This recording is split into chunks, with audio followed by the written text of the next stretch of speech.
Oziza nawulira ntya nawulira essanyu era terikomanga paka na kakati.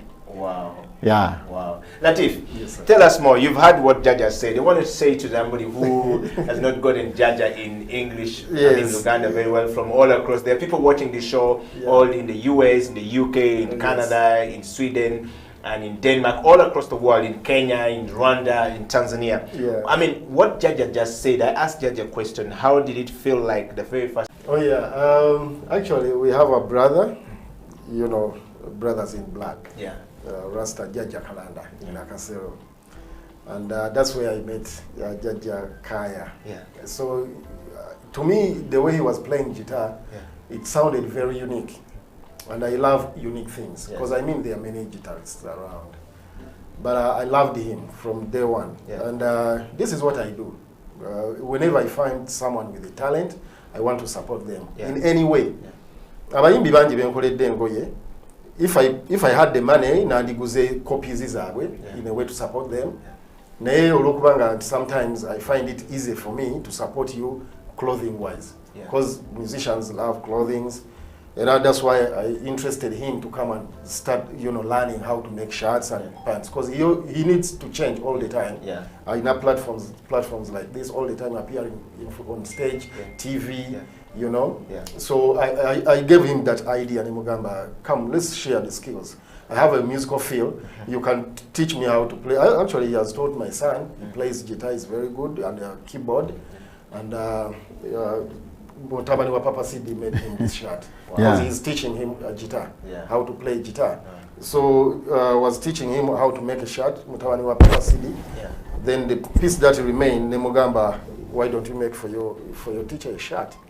And the kid just bought the idea right away. And this is done right here in Uganda, what Jaja is wearing right now? Yesterday in Kawanda. This is Papa Sidi's son. Who made the shirt? Yeah, he's 13 years. Wow. He made this shirt for It's called because he teaches him how to play guitar. Wow. So it's the same thing that I do. I can support you in terms of fashion, clothing. Wedding, to support you on your wedding. Maybe to make you a changing wear or a gown or something like that. Wow. So because Fetugamba at our school share the talent. What you have, you really don't have to have too much to give out. Share what you have. It's just too much. It's just that you don't know that what you have is just too much. But people think when you give, we're not losing everything. No, it's not the way like that. Wow. So that's how I met Jaja. Jaja is a humble man. I mean, you can just the way he talks, the way he plays guitar, his lyrics. You can easily identify that this is a very humble person. So netukwatagana bulungi nnyo up to now. We formed a band. He has his band is called Sweet Band, because he plays sweet music. That's what he calls his band. So until now, netutunulia, how can we use fashion and music, you know, to create something that can positively, you know, change the society. So that's how we came up with the song Kitenji Party. We're thinking people with different thoughts, people with different beliefs, people with different cultures can come together in one party. As Africans, because we have a print that is called Kitenji, that brings all Africans together. So our people power, our movement, Africans, Kenyans, Nigerians, West Africans, South Africans, we can all come in one unity in a party wearing Kitenji with an identity, which is Kitenji. And that's the essence of the song. Wow. Well, thank you very much, Latif, and thank you very much, Jaja. We're going to have to take that song. We want to listen to that song. We're going to take a break. We want to listen to that song, and we want to hear the composition of the Kitenge music done by Jaja and, of course, Latif right here. It is playing on every stage where these guys go to, and they're going to play it again. Coronavirus came and slowed down things. This is the Creative Industry Talk, where we get to discuss everything about creativity, culture, cross-cultural learning for peace building is what we're saying here. Cross-cultural learning for peace building. Please, I repeat that word. Cross-cultural learning for peace building is what we're talking about here. And of course, we're talking about a Ugandan fashion on a global stage. do you have a fashion? Is your fashion making it to the global stage? Latif is going to take us through all this part 2 of the interview. Stay right there on the Change Party. Let's have that party and enjoy it as we go for a coffee break. This is the Creative Industry Break.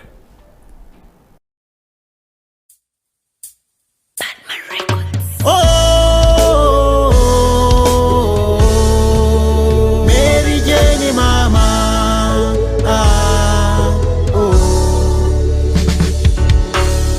batene stressi mungi nga ne covid yansalako ebizibu byetagisa sente nyingi onyumirwa kayimba kano zino muti omwemu omuswayiri agamba nti fuluta bangi ne nzijukira lemu wange nakayaga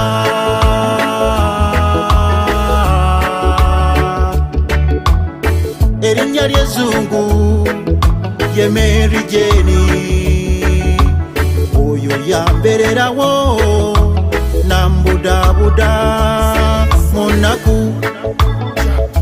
ne musanyu muketo ne musite alibani alivawa alinzija kumwana muwala ono Mary Jane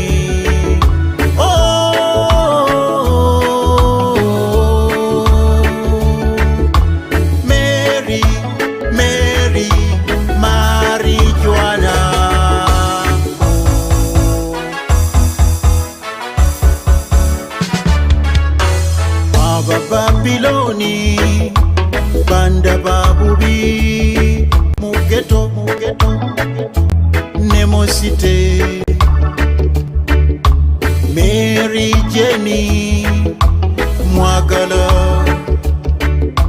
zemulabanga eddagala Reggae Embassy Uganda Africa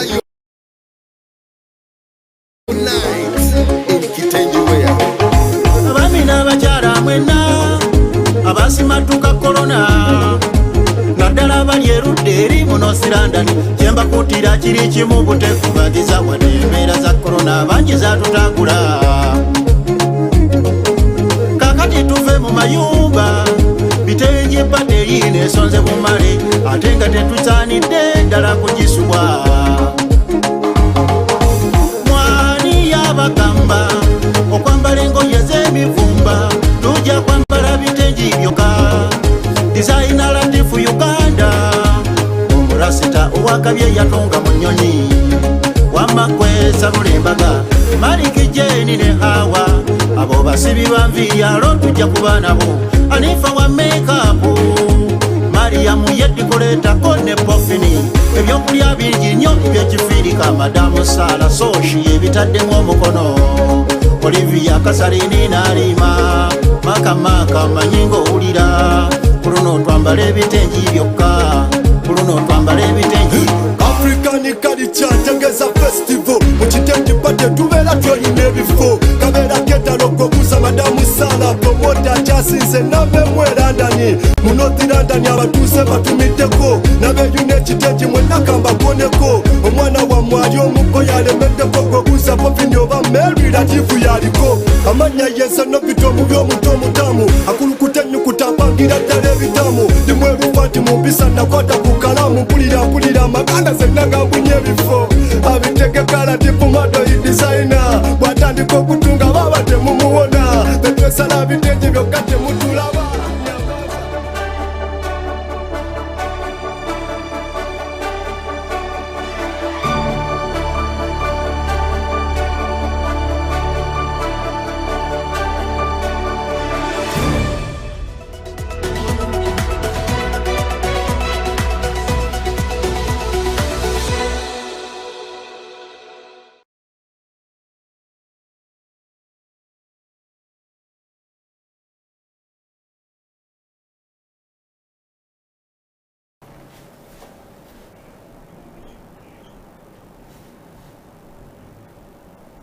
Welcome back from that break. This is the Creative Industry Talk. My name is Eddie Okela on this very fine day where we're talking about creativity, Ugandan fashion on a global stage.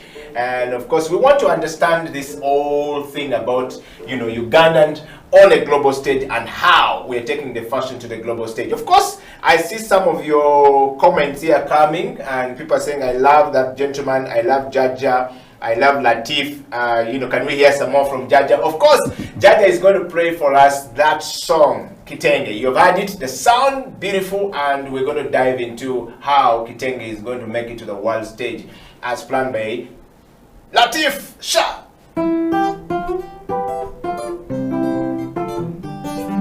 Abami n'abakyala mwenna naddala bali erudde eri mu North London kyembakutira kiri kimu butekubagiza wadde embeera za korona bangi zatutagula kakati tuve mu mayumba kitengi pateyi n'ensonze bumale ate nga tetusaanidde ddala kugisuwa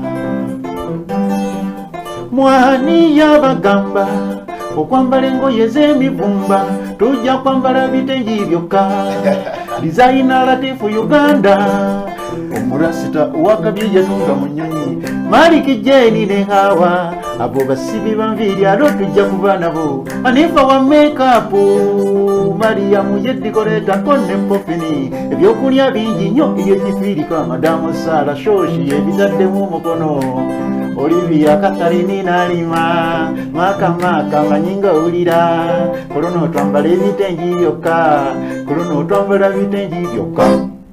Yeah, you heard it right there coming from Jaja. That's a sound beautiful coming from Uganda. Come on, guys, you're gonna share this out. You're gonna make this look really beautiful. Yes, Latif, let's talk about the fashion now. Yes. Jaja has given us such a very beautiful sound on stage, and he's giving us this. We are going to wear all the kitenge on the party. And nobody has ever made kitenge sound so cool like this. Let's talk about it. So what is the motivation behind this fashion? We really care. Yes. That's one thing. We really care. Yeah. And we hope this song is going to support also other tailors and designers. Yeah, okay.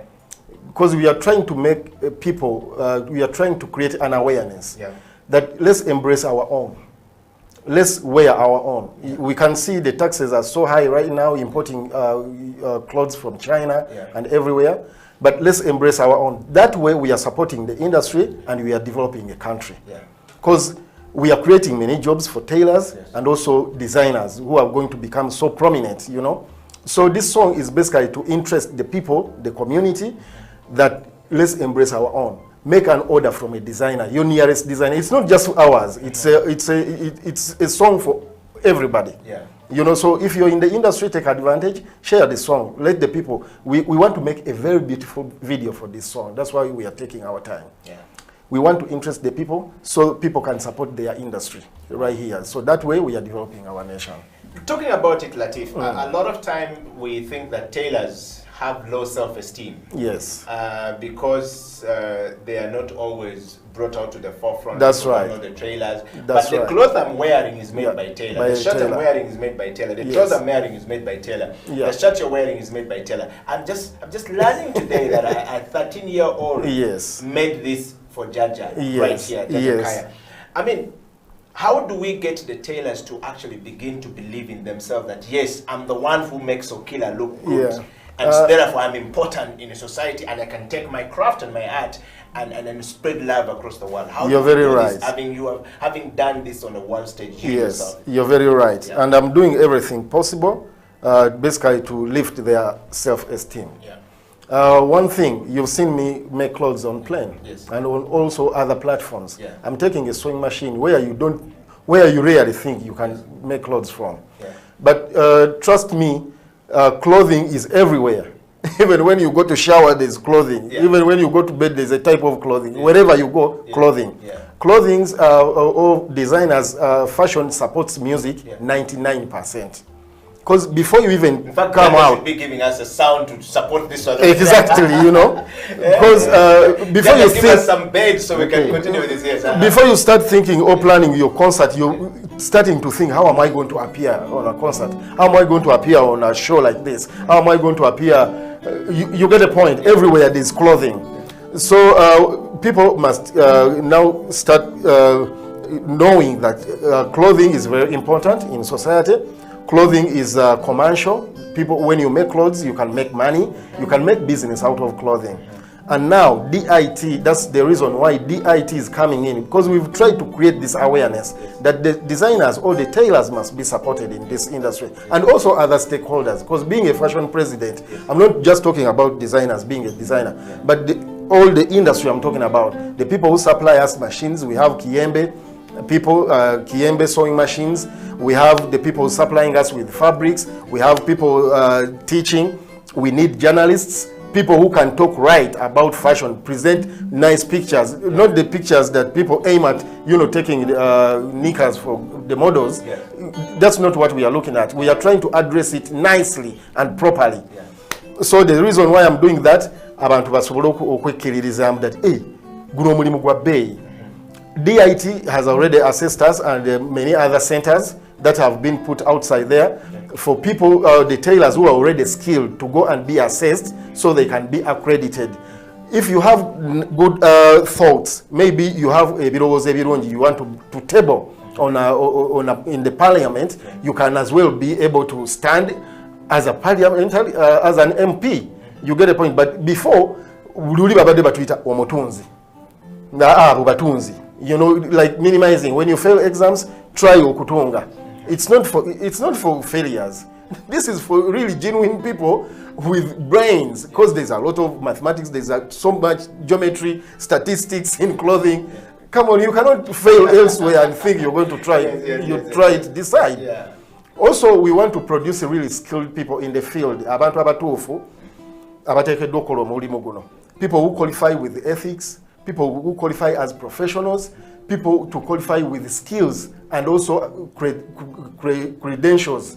So you have a whole package right there to lobby for offices, you know. So omulimu guno sigwa beyi dondolo, mulimu gwa tendo.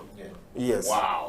Wow, you've heard it coming up from Latif. This is a creative industry talk, and of course we're talking to Latif right here, and of course Latif Design, Latif Academy, and Latif, the man who makes you know, a shirt in 3 minutes on a plane. That's something totally very different. And of course Jaja, I want to ask you a question. You know, you are now on the world stage. You have been traveling with Latif, going for fashion, golabanga wangambe ebintu kati bitandika ekyuse omulembe gogo choose wachuka dala sawa zino tuliko. Is that the right word? Yes. Yes. So Jack, I want you to share that bit with us. How does it feel like when you now, the first time you jump on the plane with Latif to go, if at all it has already happened, or even in a bus to go on another stage somewhere? How did it make you feel like waluli otya? Buli wentuuse ne Latif wonna mpulira bulungi. Era manyi nti Katonda yakiteekateeka tubeere na Latif. Ensonga lwaki nayiyayo kalirikisa katono akagamba nti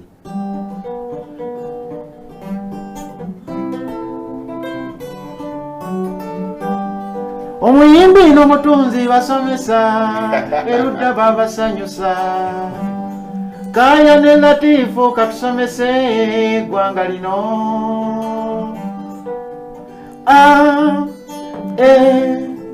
Yi o u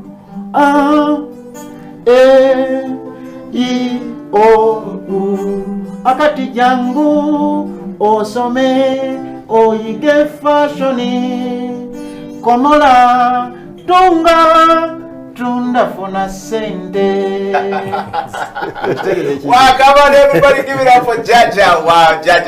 Yeah. Let's talk about Jaja. Have you been out of Uganda with Latif? No. Have you been anywhere in all the stages? Yeah, two of the stages nyingi Zakabi, Chronics, Busy Signal, Chameleon, Bobby Wine. Two of the stages on top concerts one in Uganda. Naye aina show as we speak right now. We are being advertised already for Uganda independence in the UK. The North Ugandan community in the UK is organizing a get-together event for the people of Uganda. You know, corona. So they have an independence event which is going to have a fashion show But myself and Jaja Kaya will be there representing as well. Most of all, together because we are trying to bring up the kids in the UK. They are too much into computer and everything. They have not tested the real thing. Yeah. So we want to take the real thing to them. Wow. Yeah. This is going to be Jaja's first travel with Exactly, you yeah, to the UK. World stage. Yeah. Jaja, how are you feeling right now? I feel nice. Let me Can say, you I share? feel nice. What are you looking for when you get to the UK and when you jump on the plane and you go there with the music, with the guitar? What are you looking forward to? Ndowooza Katonda ajja kubanga ayise mu Latifu okuntuusa ku ddaala lye nalina mu kirooto kyange. Lye nali nsuubira. Ekyo Kati okutuuka eyo, when you reach there, what do you want to see? Okusookera ddala njagala kulaba ku bannayuganda abaliyo. Ekyokubiri kulaba abazungu baatuleka batya okubeera mu mbeera erowoozesa omuddugavu yenna nti ye tasobola era obuyimba bwange njagala bugende nnyo sayidi awo nga bulaga nti omuddugavu naye asobola ate ye muntu omutuufu ali original. So to add on that, the event being organized by the North Ugandan community in the UK, together with UGFX, that is the Uganda Fashion Expo. We know, myself getting an internship, to do my internship in Paris, and arts residence in Paris, Chambi Kulobongo, I realized that everybody needs something like this. People have to get out of Uganda, look at the international platforms, tap into international markets. That way, to borrowing ideas and let's do things. When you come to my school, my design, I copied it from Norway. It was a theater. So only when you come to school to witness that, and with time when it's done, because the school is still under construction. But I mean, we need to borrow these ideas. We need to copy good things and bring them back home. When you are so much here, we do not know what people are doing outside there. So UGFX is right there. I did my photo shoot in Hollywood, because I know there are also models here who don't even ever they start modeling until they retire. They have not tested an international stage runway. You get the point. So those are the reasons why UGFX is in place. On that event, we are planning also to have people who want to go look out for, technological machinery, because fashion is into technology right now. The way machines make clothes, we need that back home, because the industry is now growing. We must now start eyeing towards that direction. Machines, materials, and things like that. Yes. Latif, just before we go for a break together with Jaja, and I want everybody out there to share your comment, kisses and disses. We want to hear from you. What do you think about Jaja and Latif joining together, music, fashion coming together to basically bring you an experience on stage? Nobody wants to wear clothes that they don't feel good in. Or owned, and nobody wants to wear clothes that don't look good on them. Neither do you want to get yourself in a certain shape that when you wear clothes you don't look good in. You become very uncomfortable, and you are not. You're not confident in yourself. And a tailor makes this possible for you. But the musician brings the love, it brings the spirit out of you, and you feel good about it. And Jaja is telling us his story. He's going to jump on the plane for the first time going to the UK. How do you expect? I just wanted to add on something like simple, small on that, because why the music comes in, because the music sells so rapid. That's why you see in America, the musicians eventually get into clothing, because they already put their names out there, therefore the brands will sell easily. So this is why we are coming into, in conjunction with the musicians. That's why I address Bobby Wine. His platforms are wide, Chameleon, his platforms are wide, the Kenzos. When you dress an artist, a big artist like that, Rema, you share the same platform. Whoever sees the outfit, and if they are interested in the outfit, they'll be, who made Chameleon's overall? Who made Rema's dress? There's a very great designer here, my former student, Diana. She made the dress for Rema, you remember? Those are my former students. We have Ipigogo, former Miss Uganda, Monica Kasiate. She's so proud. She's a former student of Latif Academy. These are all designers who are making great designs. Yes. And so for everyone who's watching the show, we want you to share this far and wide. And I'm particularly very thrilled that this is the journey of a Ugandan fashion on a global stage. Yes. Latif has been doing it. We're going to take a break, and when we come back, Latif, Jaja, Kaya, and myself are going to be talking about how it feels like when you're on that global stage. When we're talking about global stage, we're not talking about YC stage. We're talking about not just Kigali stage. We're talking about jumping thousands of miles in London, in Paris, in the UK, in the US, where you see a Ugandan on that stage, running, doing the runway. Stella Tala has been doing it, and of course Santa and Zoe has been doing it, Latif is doing it, Senson is doing it, but these guys are unsung heroes. We don't know them. People are not looking up to them, but these are guys who are taking our fashion to the rest of the world. Can we define our fashion and take it to the world, Latif? We'll be right back after the break. If you create a space which enables people to think and thrive, that's a bonus. Before I started working officially, I used to do a lot of freelance work. And as a young freelancer, my laptop was on my back. And I didn't have an internet connection. I didn't have an office desk. It was difficult for me to work at home. So what I did is I would go and sit in a restaurant, buy some tea or breakfast, and ask for a Wi-Fi password. And then I would sit there and have my breakfast slowly, as I did my work, and I sent work to clients and everything, But before long, lunchtime, it would be lunchtime, and they would be forced to eat also. They would bring you a lunch menu. You see what I mean? Yes. So when you find a space where people can come and sit and pay for a full day. 10,000, I'm told. Yes, you see, that is creativity. Yeah. Because the owner of this building or the owner of this space knows that people, there's a certain segment of the market that can't afford to rent a premises per square meter or 10 square meters or 100 square meters and pay monthly and bring their own furniture, their own internet connection, carpeting, light and everything, a working bathroom, and then lunch for staff members. So they think about it creatively and they say, how many people can this space take? 100 people per day.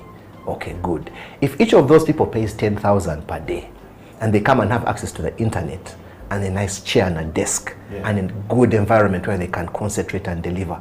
That is brilliant. That is creativity in the workplace.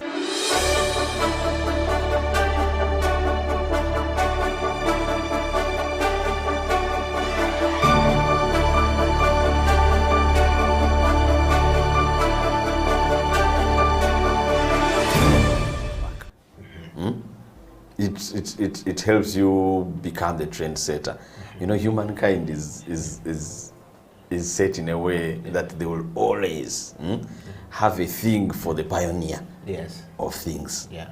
So we see it, if you think about these big corporations we see in Uganda and how they advertise and the different promotions they bring, you will somehow the target market will always have the pioneer front of mind.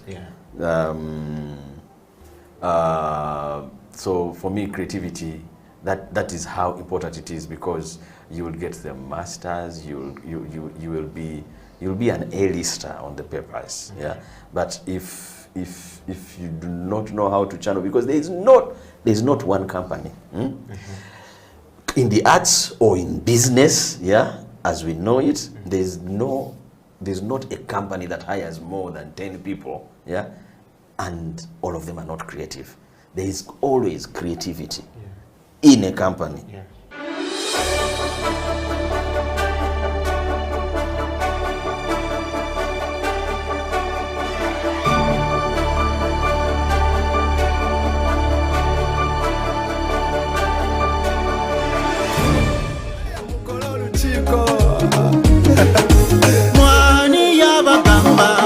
Okwambala engoye z'emivumba tujja kwambala bitengi byokka designer Latif Uganda omurasita owakabye yatonga mu nnyonyi wamakwesa lulimbaga. Welcome back to the program. This is the Creative Industry Talk. My name is Eddie Okela. In the studio is Latif Madoi Kasumba, who is a fashion designer and of course a man who is turning around life of giving out skills to people, life of skilling people into another level altogether. And of course, Jaja Kaya was a musician. Jaja, take it away. You know, we are Ugandans, but we never understand some of the beautiful things Uganda have. I want Jaja to just give us the sound of "Oh Uganda, may God uphold." Let's go for it. Yes, everybody, check it out.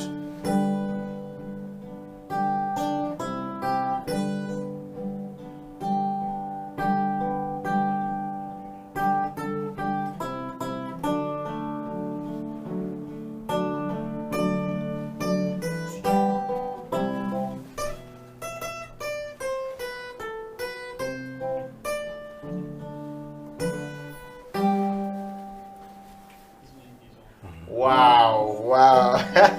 Please go, Jaja. One more time.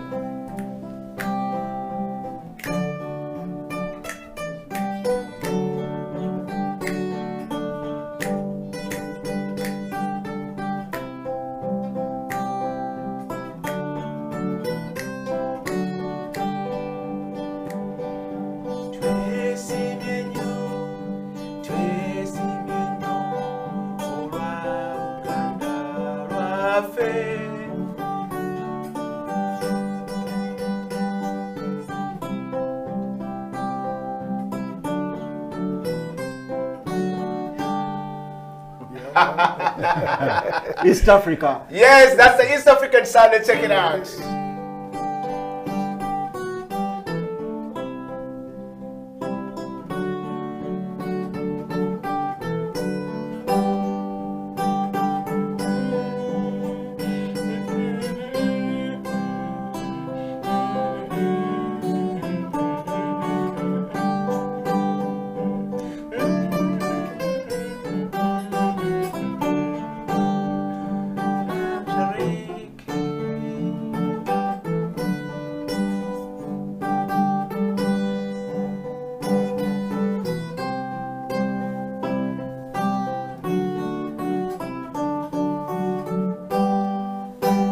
Wow, watu wote wa Tanzania, Uganda, Kenya, Mambo Tanzania, vipi? mambo vipi?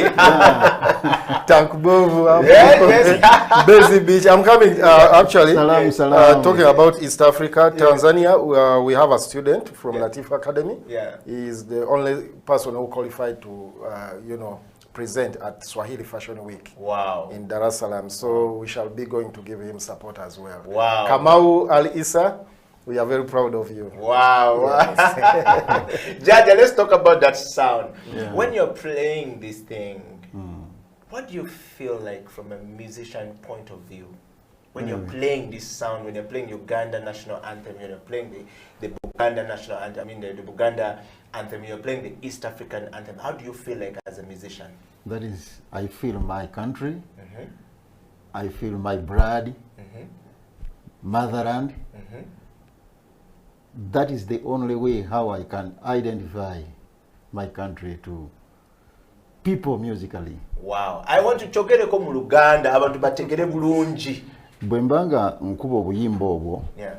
mpulira nga yengeri gye nnyinza okukozesa engalo zange. Nendaga nga soogedde kigambo kyonna, ne mpulira nga ensi yange nsobodde ojjanjula eri abantu bonna ne bagitegeera bulungi, okugirayo ddala ekifaananyi ekiraga nti music osobola okuyisaamu obubaka bwonna omuntu n'ategeera newankubadde nga toyogedde. Music is message. Music is message. Well, thank you so much, Jaja. Yes, sir. Latif, let's go back to the one thing about going on the world stage. Yes.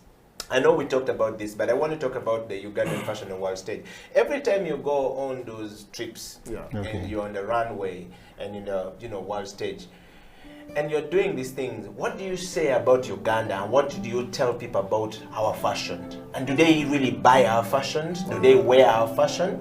I've seen some people wearing Uganda flag shirt, made Uganda flag looking nice. What do people say about us when you go on these things? Actually, they embrace it so well. Yeah. Because first of all, we have very beautiful colors. Yes.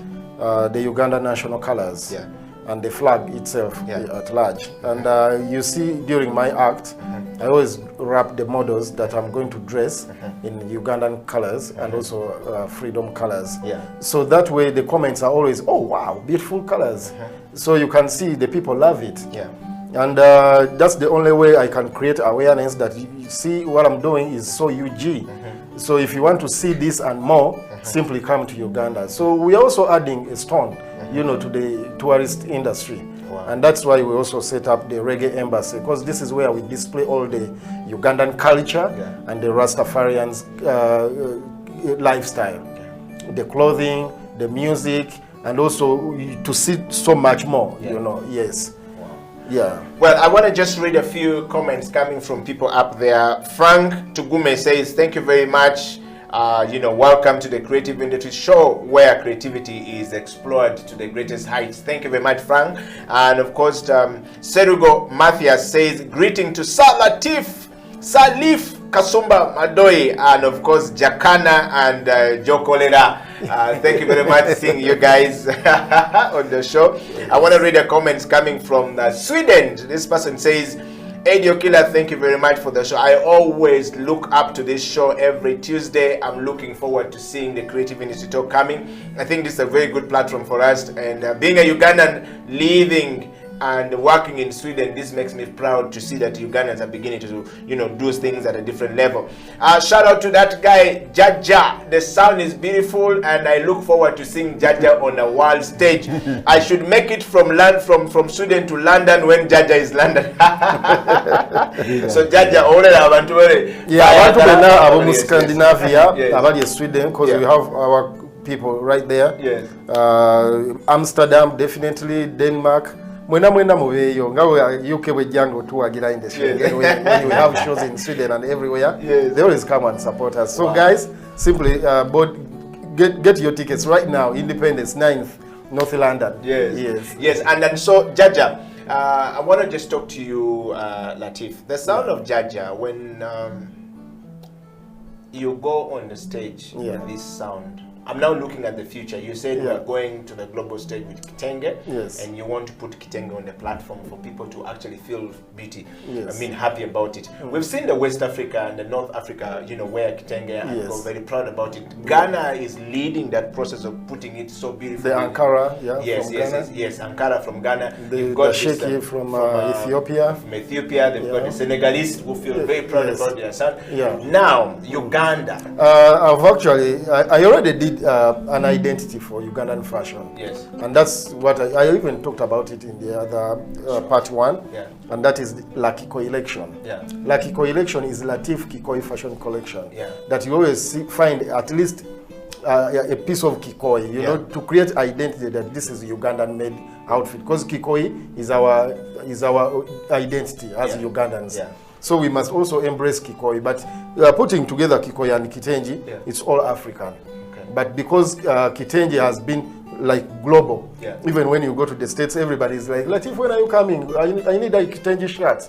I need a Kitenji skirt, things like that. So Kitenji is already out there, which is already Africans. We must embrace it.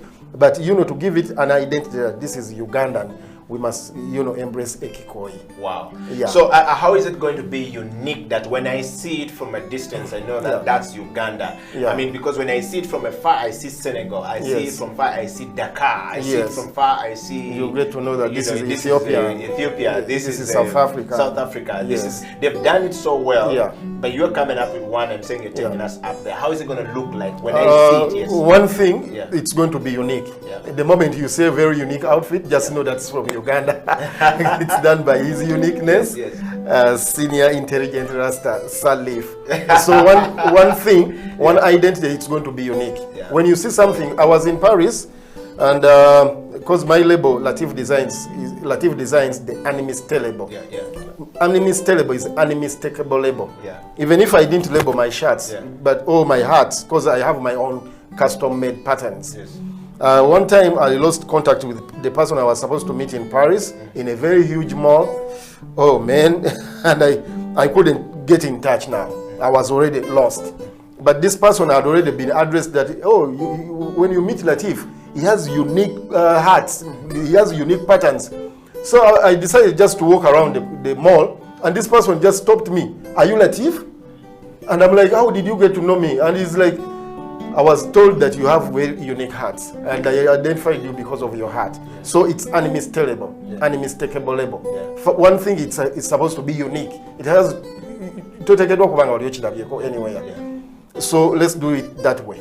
Okay. Let's make it creative and unique stuff. Latif, I want to go to the fashion that you've been talking about. When you said unique, but somebody wrote to us last week and says we need to brand the Ugandan product going out. Are you working to work with some really serious marketers, brand developers, product developers to package your product and make sure that when it goes out there, it is made in Uganda, seen in Uganda? Are you working with some marketing and creative people on you to, sort of bring this communication together, or is something that you're developing?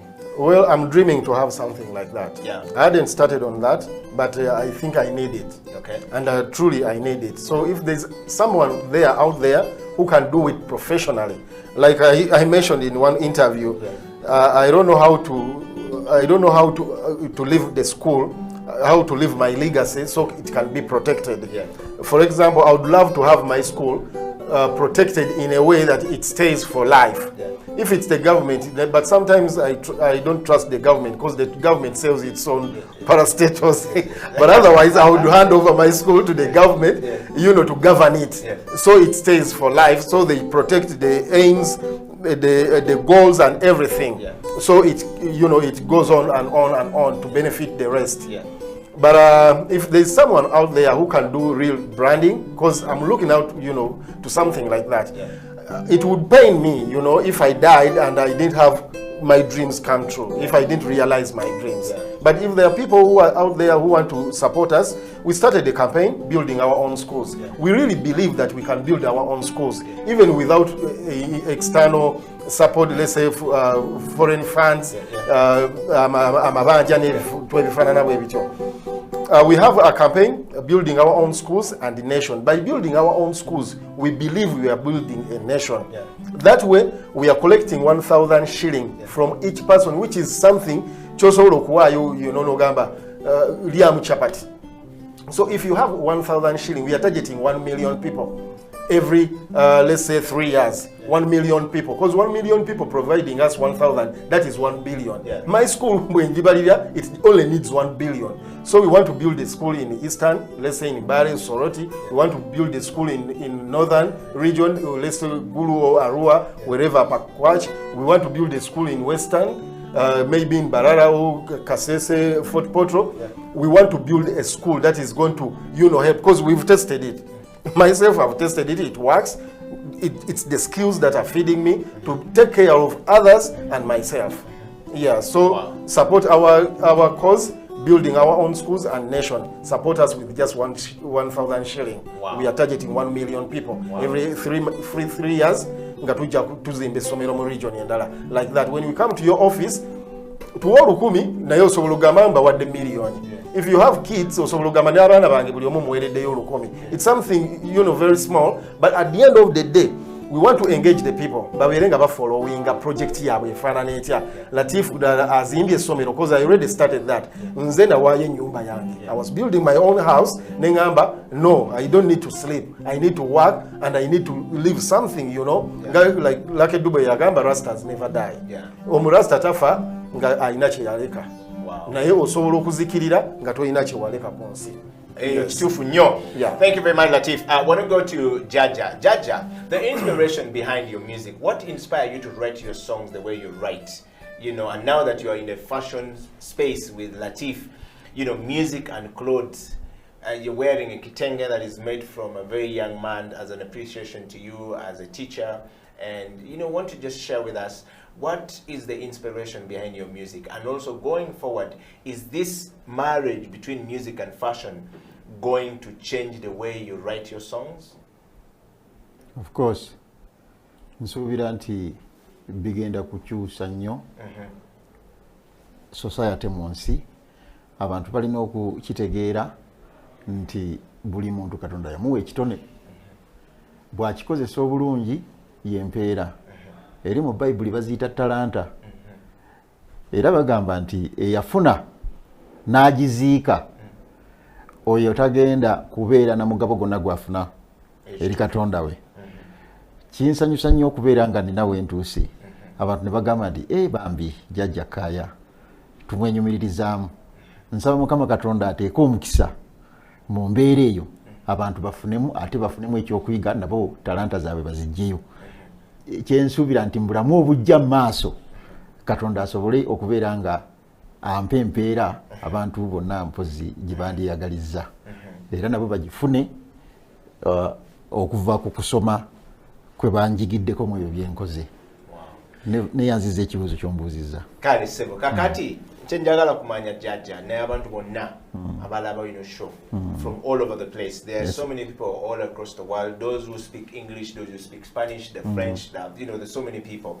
And parents, okuva dda nnyo, music was not something that parents looked at as a way of life. But you are here seated, you are about to jump on a plane to go to London at your age now, you have children. Would you encourage parents to allow children to do music as a way of living, as a parent?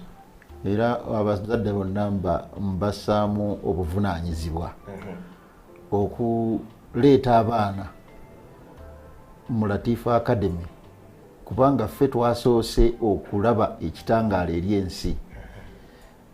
Okusookera ddala amawanga gali ge tulowooza nti gaatuleka. Ensomesa gye tusomesaamu ku Latifa Academy yo gye gaatulekeramu. Kati omuzadde nga Mukama akuwadde omukisa n'obeera ku mpewo kuno n'otulengera, beera nga otumiddwa ababaka bamalayika ne bakuwa amawulire agagenda okukufunyisa miliyoni ne miliyoni za ssente. Leeta omwana mu Latifa Academy we wali ekituufu. Bw'aba alina ekitone eky'okuyimba ng'omulaba ayimbayimba, ng'omulaba akuba ebikerekere, muleete ayige ekyo kyennyini Katonda kiyamuwa mwe muli omukisa gwe. Wow. Yeah. In other words, Yes. the parents should encourage their, support their kids. Once you see a kid doing something, for me it is try to discover something, his most interests, then support him and encourage him. Because you never know. If I was discouraged, I was somehow discouraged by my sister in the UK actually. She's the one organizing. She's a promoter, Latifa. Sarah, she's in the UK. Era abali London yawo, she's the new promoter. Actually for Ugandan industry, entertainment industry. Latifa jakuba kutoka kesawa yona. If you have a special talent, she's looking out for those special talents. She used to, blame me, stitching with the hand needle, and she's like, like stitching with the hand needle, But sagwa musubi, I stayed focused to what I was doing.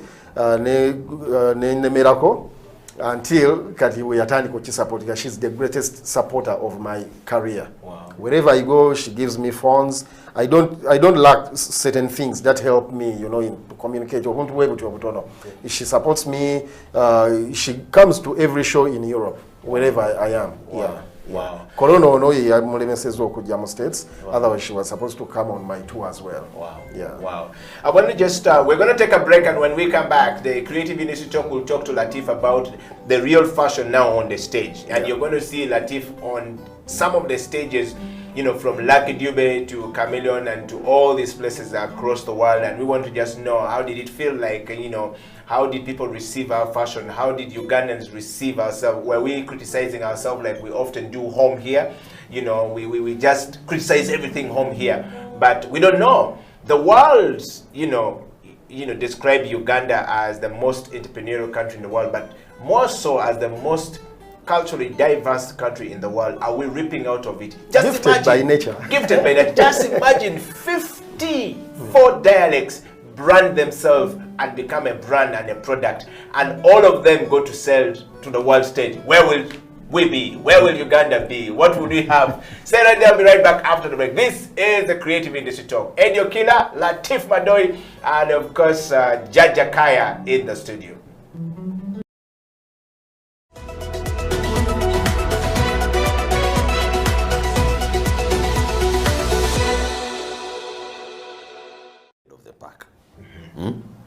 it helps you become the trendsetter. You know, humankind is set in a way that they will always have a thing for the pioneer of things. So we see it, if you think about these big corporations we see in Uganda and how they advertise and the different promotions they bring, you will somehow the target market will always have the pioneer front of mind. So for me, creativity, that is how important it is, because you will get the masters, you will be an A-lister on the papers. But if you do not know how to channel, because there's not one company in the arts or in business, as we know it, there's not a company that hires more than 10 people, and all of them are not creative. There is always creativity in a company.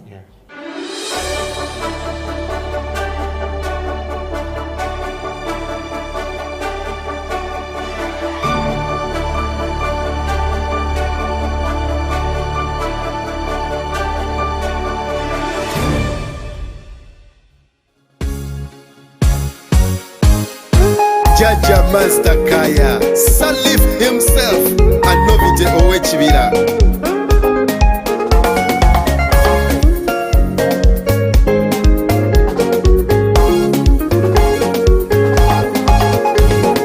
Oh, Africa, songa mbele na vitengi ngumu.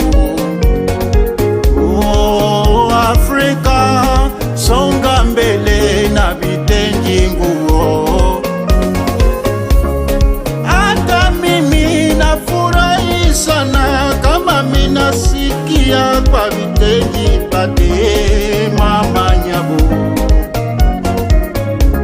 Bolingo ya vitengi seme aukolanda. Welcome back from that break. We want Jaja Kaya to take it away with that sound. Jaja, please power it up. The Creative in His Talk is going to be discussing the awards of Latif and the world stage and the fashion out of Uganda to the world stage. Jaja, please take it away. Mama gawalagana munkola tuli batutudde tuli gazimbira obusisira balijidde mbonabona lwaki nti nebuuza balijidde mbonyabonyani waliwo ebintu byekika bimpimpi byenjagala njatula enfuune nekuba nnyamba ate nga bwe ntegereza okusirika bannange sekulwanga nzikirire ekimugunyu ekisooka nkyogeza luggumugumu be bakulu bange abo baafa mu ddiriŋŋana nga tebe bandibadde batuwagira mu nsonga zaffe mpozi n'okuwabula ekika ate nga bwe ntegereza emyaka giba mitono okubalya abakasukka obuvubuka nenja okuleka golofa ewedda ate nga mpya Ssemakula yafiira ku ggwanga muyombya mbuusabuusa bwentyo oba yaziikibwa eyambikira yamanya kyakufa kwera kye yantegeeza.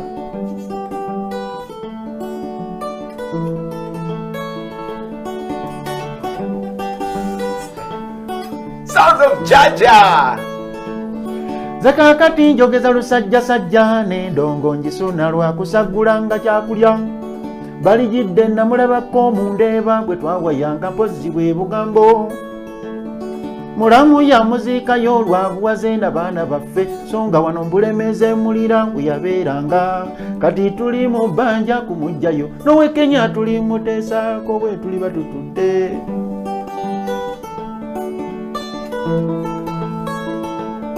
Come on everybody, sound of Jaja enjoying the music all across the world. Mwabekika njagala muwuliriza obugambo bwange ngera njagala tukuŋŋaane.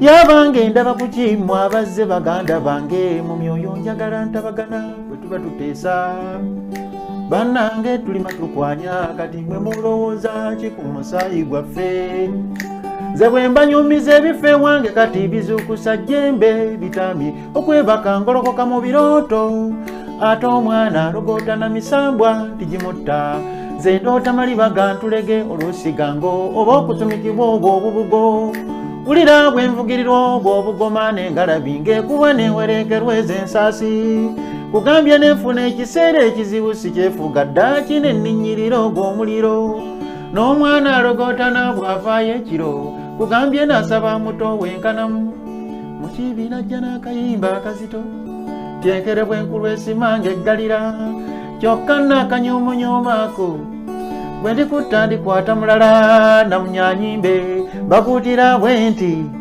lubaale yeeyogerera talimba ne bwe baba abalongo n'emizimu n'emisambwa gyonna n'amayembe akayimba akawayimba kawanvu nnyo naye obuyimba obwo bwonna kyekimutwala e London because he wants to create those memories. There are people who have lived in the UK for 30 years. They have never been home again. And those are the times. So he'll be chamukiriza abantu creating those memories. It's going to be a beautiful atmosphere that night. So ayagala okulaba akayimba ako n'obulala bungi nnyo nga bugwayo. Simply buy your ticket to Kitenji, to Independence event. Wow. In London. Well, I think you can understand it. Just imagine Ugandan fashion in New York City. New York City. In the middle of New York. In the middle of New York. And there's a Ugandan there sounding with this, wearing his kitenge and, you know, looking smart on the stage. How many people will stop by to actually check this out? That's how countries sell their culture. That's how countries sell their fashion. That's how countries, you know, put the work of people who are creative to the forefront, and then we market them, and then we build them, and then we take it to the next level. So, ladies and gentlemen, that's what we're talking about. Jaja right there. Imagine that on the world stage. What will it look like? What will it sound like? Do you have a fashion? Are you a creative designer? Are you a fashion designer? Are you struggling with this? This platform is here to encourage you that it is possible and you can do it, but you need to think. We need to talk about branding. Latif. Yes. We are going to the world stage. Let's talk about Latif. I want to bring some photos from, in the system there. If you put the photos up, we're going to start now that talk of Latif on the global stage, the Ugandan fashion on the global stage. I want to start with the first one. What was going on there, Latif? This was the Uganda Diaspora event at Serena Hotel. This was also very amazing to me.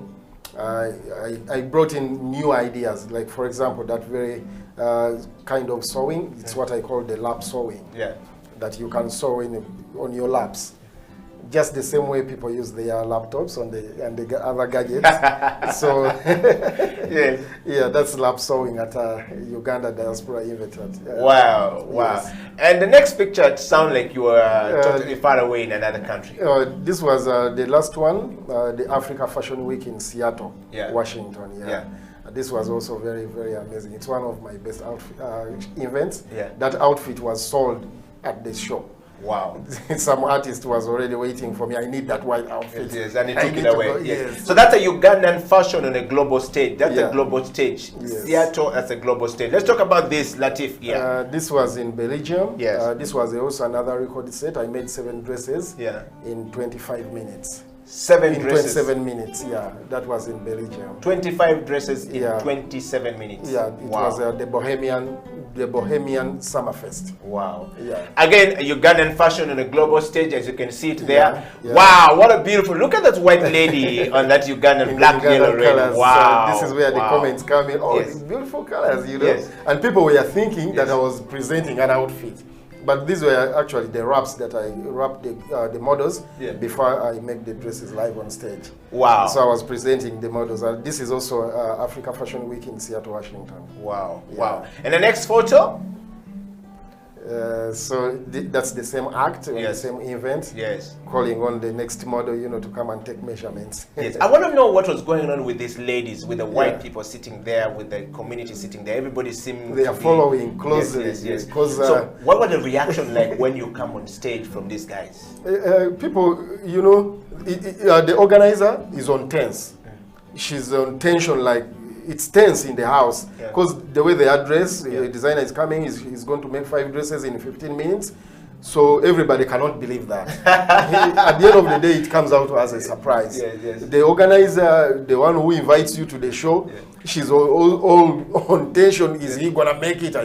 When you tell the white people that this person makes a dress in 5 minutes, it has to be 5 minutes. You know, so it's tension. You know, right there. Wow. Let's talk about this picture here. You are making a bag while you're traveling. I mean, how is this possible, Latif? No, actually, this is in the house. I was trying to make my outfit. I was traveling to Dallas. No, I was traveling to Pittsburgh, I think. I was traveling to Pittsburgh from Dallas. So you made a fresh bag for this travel? Yeah, because I need to carry my machine. I just bought that machine. I bought it in Dallas. So I was making the outfit to wear with it. Yes, in front there to Jabira. So this was Chameleon's last event, I think. In Lugogo. And this was Tubongana. No, not Tubongana. Which show some good event, but I mean this is a dress I made on stage, and she's a former Miss Uganda sports queen. Actually, she's still the reigning sports queen, Elizabeth, and Chameleon is also wearing another sports kind of overall. That's why you see it, but it's also Ugandan, black, yellow, red. Wow. There was this fashion here which you did for Chameleon that we didn't understand. You tried to imitate the going to the space, and this had a lot of talk. And I said, "What is Chameleon trying to say? What is going on?" This is the day we plan to take Ugandan music and fashion to the moon. And there was no better way to take it than to use a musical doctor with the Ugandan fashion designer, the Jet Speed designer. I created that space suit, you know. Wow. That was Badilisha at his concert. Wow. All right, so we are talking about the Ugandan fashion, the global stage. You've seen that coming from Latif. That's the designer right there, and the musician is actually here. The guy who created the sound to make that experience really, nice for everyone who comes to the event. Latif, let's go back to again the global stage. We want to run through these pictures quickly before we talk about the words as we run towards the end of the show. And just put the next picture up. Let's look at it. You are making that bag, and the bag made it to the airport. And we can see it carrying the machine. Let's take the bag up and we see. Yes, if we run through this next picture, we'll be able to see the bag right there. The bag is done and the machine is packed. That bag carries also 10 different types of materials, pieces. It's a whole package, you know. It can carry materials, scissors, tape measure, and all other accessories. So you made this from here. You didn't go to buy the backpack? No. I make Latif Designs. I call it. There we are, American Express. Now I'm getting my ticket done. You can see on American Airlines in a full outfit. I hadn't made my mask, as you can see. But you see in another picture when I'm making my mask, because I didn't have the time. I just finished the outfit. I had to jump on a plane, but I had to make the mask. That's a Ugandan fashion on the global stage. Next picture, please. We want to check this out and just go to that part. And there's a picture when you're making an outfit in that plane. We want to know how did that come around. If you throw that picture up, we'll check it out. Right there. Actually, this was my second attempt to work in a plane. And I was flying from Seattle, Washington to Dubai. I made a beautiful dress, this green one that you can see right here. Unfortunately, I didn't send the picture. The people could see what kind of dress I was making, but it's a huge, nice, beautiful dress. I want to dive to the outfit you made for Lucky Dube. That was way back. And how old were you? How did you get into contact with Lucky Dube? How did you get that opportunity to to work with such a big artist on the stage here, right there? You can see the Kitenji right there. This was 2003. Representing Uganda on the other side and South African flags. Right there. This is a global platform as well. Just the same way you just addressed it. It wasn't very easy, getting in contact with him. But when I heard Lucky Dube was coming, I had to put my mind, at task. And I was working with that friend of mine, Jaja Kalanda. The one we are talking about. I was actually teaching him that time. So I was like, Jaja, we need to create. Our artist is in town, he's coming. So let's create something for him. We started viewing his videos, see his favorite colors, his size and things like, to see his interest. So when I make the outfit, he doesn't reject it. You know how it feels, You're planning something, but you have not told him. So to get in touch with him, I worked with Sarah Zawede. you know, connected me to Muchala Alice Luanga of National Theatre. Lucky Dube was coming there. Mega D came in there, you know, we did some artwork with Mega D. Things, it worked out, you know, so this is how I met Lucky Dube. And when I presented the outfit, he was like, oh, wow. I have to wear this. Yes. He embraced me anyway. Wow. Yeah. Let's put that picture up one more time and check it out. You know, just Lucky Dube in that Uganda and, you know, South Africa in one photo, in one artist, on one artist, you know. Just put that picture up. Let's check it out. We want to see how it looks like. Yeah, there you go. And that's a Ugandan fashion on a global stage, because Lucky Dube just didn't wear this and stop here. Yes. He wore it in the many concert of the is concerts up there. he went up to, and you know, before the time. Yes. And that's a great stuff. Exactly. You know, this was 2003, and to me it was my breakthrough, because it was written everywhere in the newspapers. It was like I was the best student in the whole nation, you know, dressing Lucky Dube. Wow. And what was the response coming from Lucky Dube when you know? Lucky Dube was very amazed, you know, by accepting and wearing the outfit, because you know he already came planning to wear something. He had already planned to wear something, because he had an outfit he had to use, but he wore at an Akivubo concert. But for the VIP concert, he respected and recognized.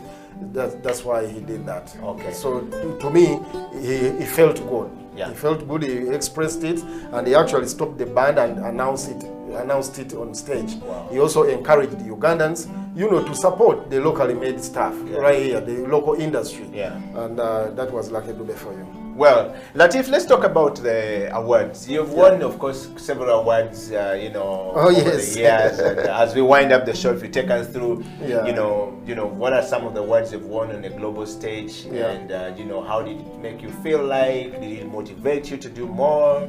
And did you share that knowledge with other people, or you know, the ins and the outs of how to win the awards? Did you share it with people? I mean, you know, just take us through it very briefly. Oh yeah, one of the most those awards that I really treasure is a sewing machine that was given to me in Norway after, you know, setting a fashion record. That is 10:23. I made 10 dresses in 23 minutes in Norway, and actually the girls who presented were Miss Africa Norway. And that was very amazing. And you know, the committee sat and they were like, we need to award him his machine. He has to go with that machine. That machine shouldn't do anything else. They decided after setting, because it was a great show. It appeared in papers on front pages twice in the consecutive days. That was so great. Then I won an award in Washington, the Africa Musicals. It's called AGMA. I've forgotten how to define it. AGMA Awards in Washington. I won that as most exceptional talented person. Okay. Then how many people were, you know, on that stage with you? I just know we had a South African, we had a Congolese, we had from, I think, Morocco. Because it was music, gospel, Africa Gospels, musicals, something like that, AGMA, Gospel Africa, whatever. But you can go check it out, AGMA Awards in Washington, Maryland, DMV basically. Okay. I've been, you know, collecting so many accolades. I won the Bronze Thread Award, which is the biggest fashion award in Uganda that people also must know, especially those people who are doing fashion, because you might be searching which is the biggest fashion award, leave alone the awards we are giving out here, but this is on a continental competition. That one I won in Niger, Niamey. Then they gave me to do an artist residence in Paris, and also my internship in Paris. That's where I met also these other big stars to share with them big platforms like World Fashion Show, the Ethnic World Fashion Show in Paris. It's called Labo Ethnic World Fashion Show in Paris, and that's where I set my first record to make a dress in less than 4 minutes. And from that show, I was contacted by Alliance Française, Cultures France of Congo Brazzaville, you know, to go and educate learners on recycling materials, like get old jeans and turn them into clothing, new brands. So that was Congo Brazzaville. Wow. Other awards are, of course, from Uganda. Those ones you know. But we are talking about those awards that put us on a global stage. Wow. Like our show. Wow. I want to read one more two comments here before we go, and we'll talk to Jaja. Jaja will take us to some musical interlude right there before we, you go to the final part of the show. But Eddie Okilah, thank you very much. It's coming all the way. I'm a Ugandan living and working in London. Latif has always been a great motivation to us. I have followed Latif, Stanta Zo, Stella Tal. These are great brains that Uganda have. These guys should be able to lead the industry in putting some things that are great outside there. I wonder why we don't support our own. But I'm looking forward to seeing Jaja and Latif in London. My entire household is going to be there. Whether Corona is there or not, we are going. And of course, I got another message. Guys, there's too many messages on Messenger and everywhere, which we cannot read all of them. But I want to sample just one or two from, these people here. Eddie Okilah, thank you very much for the program. I love Creative Industry Talk. It is probably the best creative, program we have on television. For us who live in the diaspora, this is a place to be. Can you please have Jaja play one or two more songs? I know this is a fashion and creativity, but can we have Jaja play some more songs? I love this. Has made my day. I'm looking forward to, for Jaja in London. I live and work in London, and I've been here for 10 years. So I can imagine these are Ugandans, getting the emotion evoked because Jaja is talking to them. Yeah. And I have another one here saying that Eddie Okilah, thank you very much for the show. I love what Latif has been saying. Kitenge, I cannot wait to see us put on a full suit made of kitenge out of Uganda.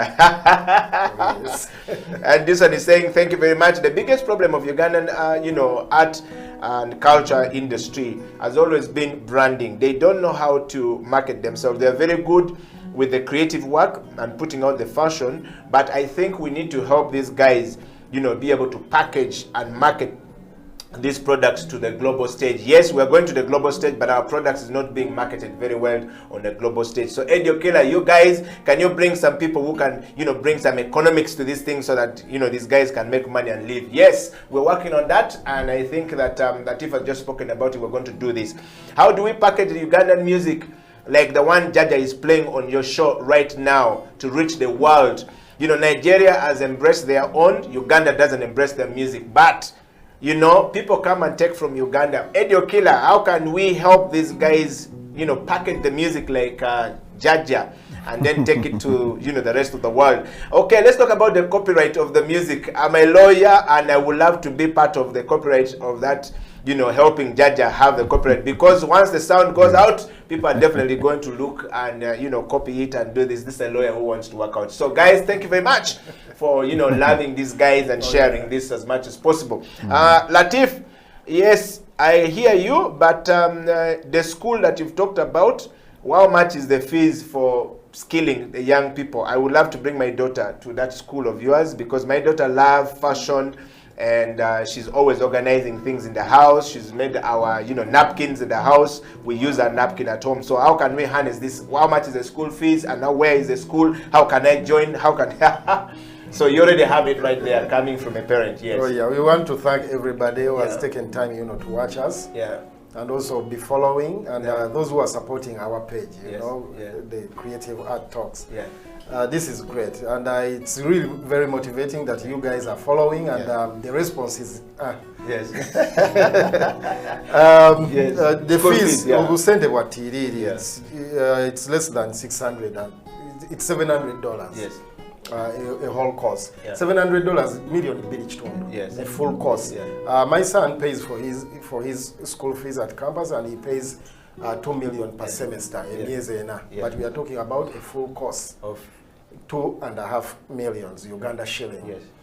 When you come to school, of course, you have to fill a form, you have to do registration, get a requirement list, and also get to know about your payment plan. Yeah. Because we try to make it easy for everybody. Okay. Yeah, you can do a very short course, that we call Quick Pass, Quick Professional Practical Art Skills System. Yeah. That's a system that, by the way, I developed. Yeah. To equip skills to all interested learners, regardless of their age, gender, level of education, in the shortest time possible. Wow. So that is Quick Pass for you. You can qualify for with a certificate It's on module. It's at module levels. Yeah. You can do just a few projects, Yeah. and you still qualify for a certificate. Yeah. We have a short course for 8 months and also a full course for 1 year. Okay.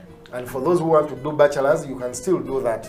But we are now focusing on short courses because we want to solve a problem right now. Yeah. Uganda has a problem of unemployment. Abantu tebalina byakola. Yeah.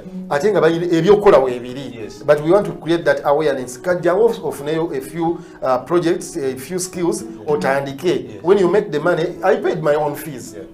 I paid my own fees. Tobereyo ne weeralikirira. If you can start, if you can get that fees that can, jump start you. Yeah.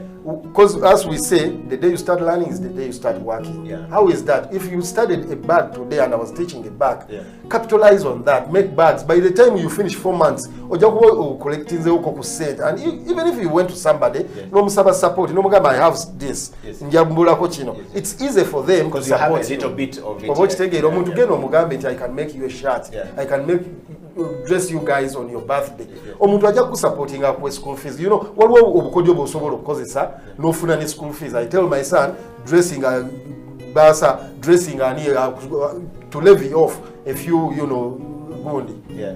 You get ne musomero wonna. Me personally, when I was in Mali High School, Yeah. I used to make clothes for students, Yeah. my fellow students. Yeah. That way chali chinyambako mu pocket money obuntu ntunga I don't lack. Yeah. Yes. Wow, wow. Well, we're going to talk to Jaja briefly. Jaja, before Jaja takes us on to, the song, Jaja, if you just take a moment and give us a song, Jaja. Okay. Yes, of your choice, and tell us what is the motivation behind the song you're giving us before Okay. you play it, yes. Oh, Africa. Yeah, Africa. Matatizo ni mingi lakini tunipaswa kusonga mbele. Watu wa Tanzania ni aje? Kenya. Oh, Africa. Yeah, Africa. Ebizibu bingi naye tulina okugenda maaso. Songa mbele. Songa mbele Africa. Abakulembeze batufuga mwe muvaako ebizibu.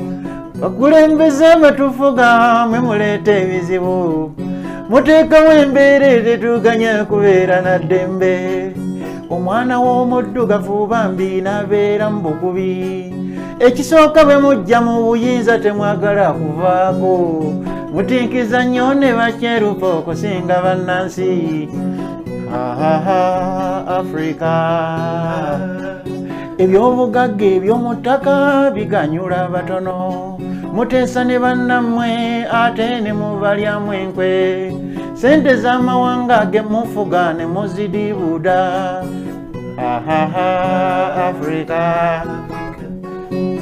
Abayizi ne bamala emisomo nga temuli mirimu. Abayizi ne bamala emisomo nga tewali mirimu.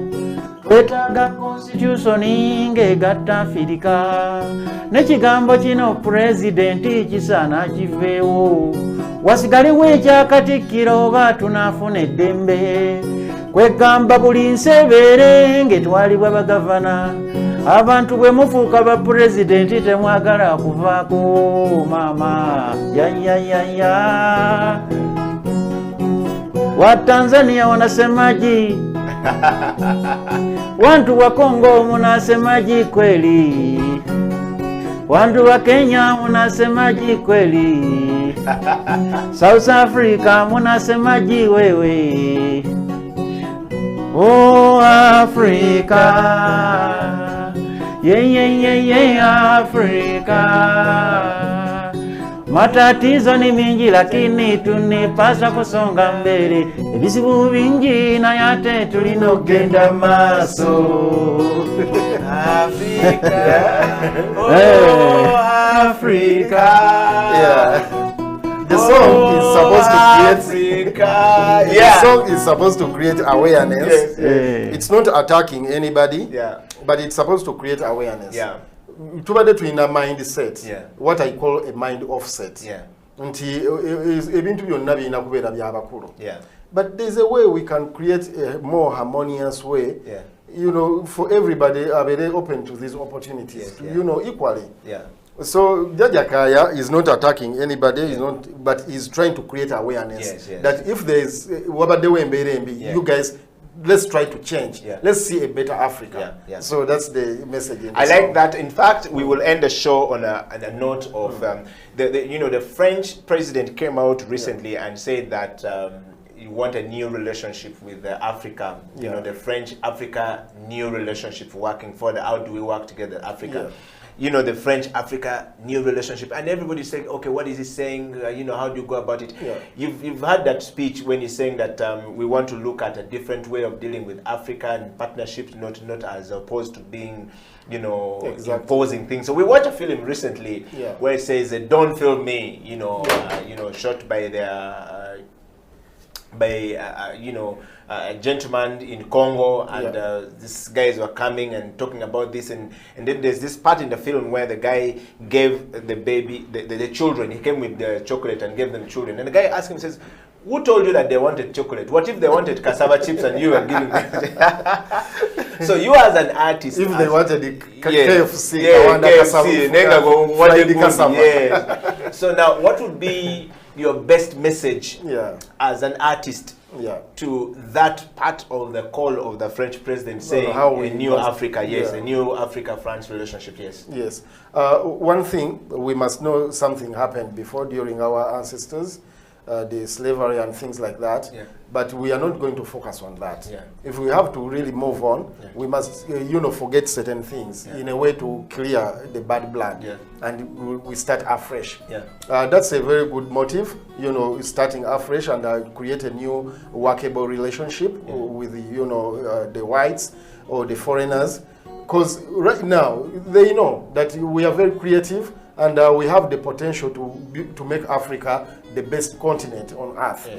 So we embrace that. If there is a workable approach, in working together and building our countries to create a more harmonious relationship, we are open to that. Wow. We are very open. That's why Jajakaya, in that song, if presidency is the problem, that because everybody wants to be a president, but not everyone can be a president. You see, so then let's focus on having governors. He has a line when you listen to the song. It's in the studio. It's not yet done. But when the song is out, don't take it personal, don't take it political. It's a way of creating awareness, and we are trying to devise means. We want to see a positive change. Okay. Thank you very much, guys. And of course, we've been talking to Latif and Jajakaya right here. The Creative Industry Talk has come to an end.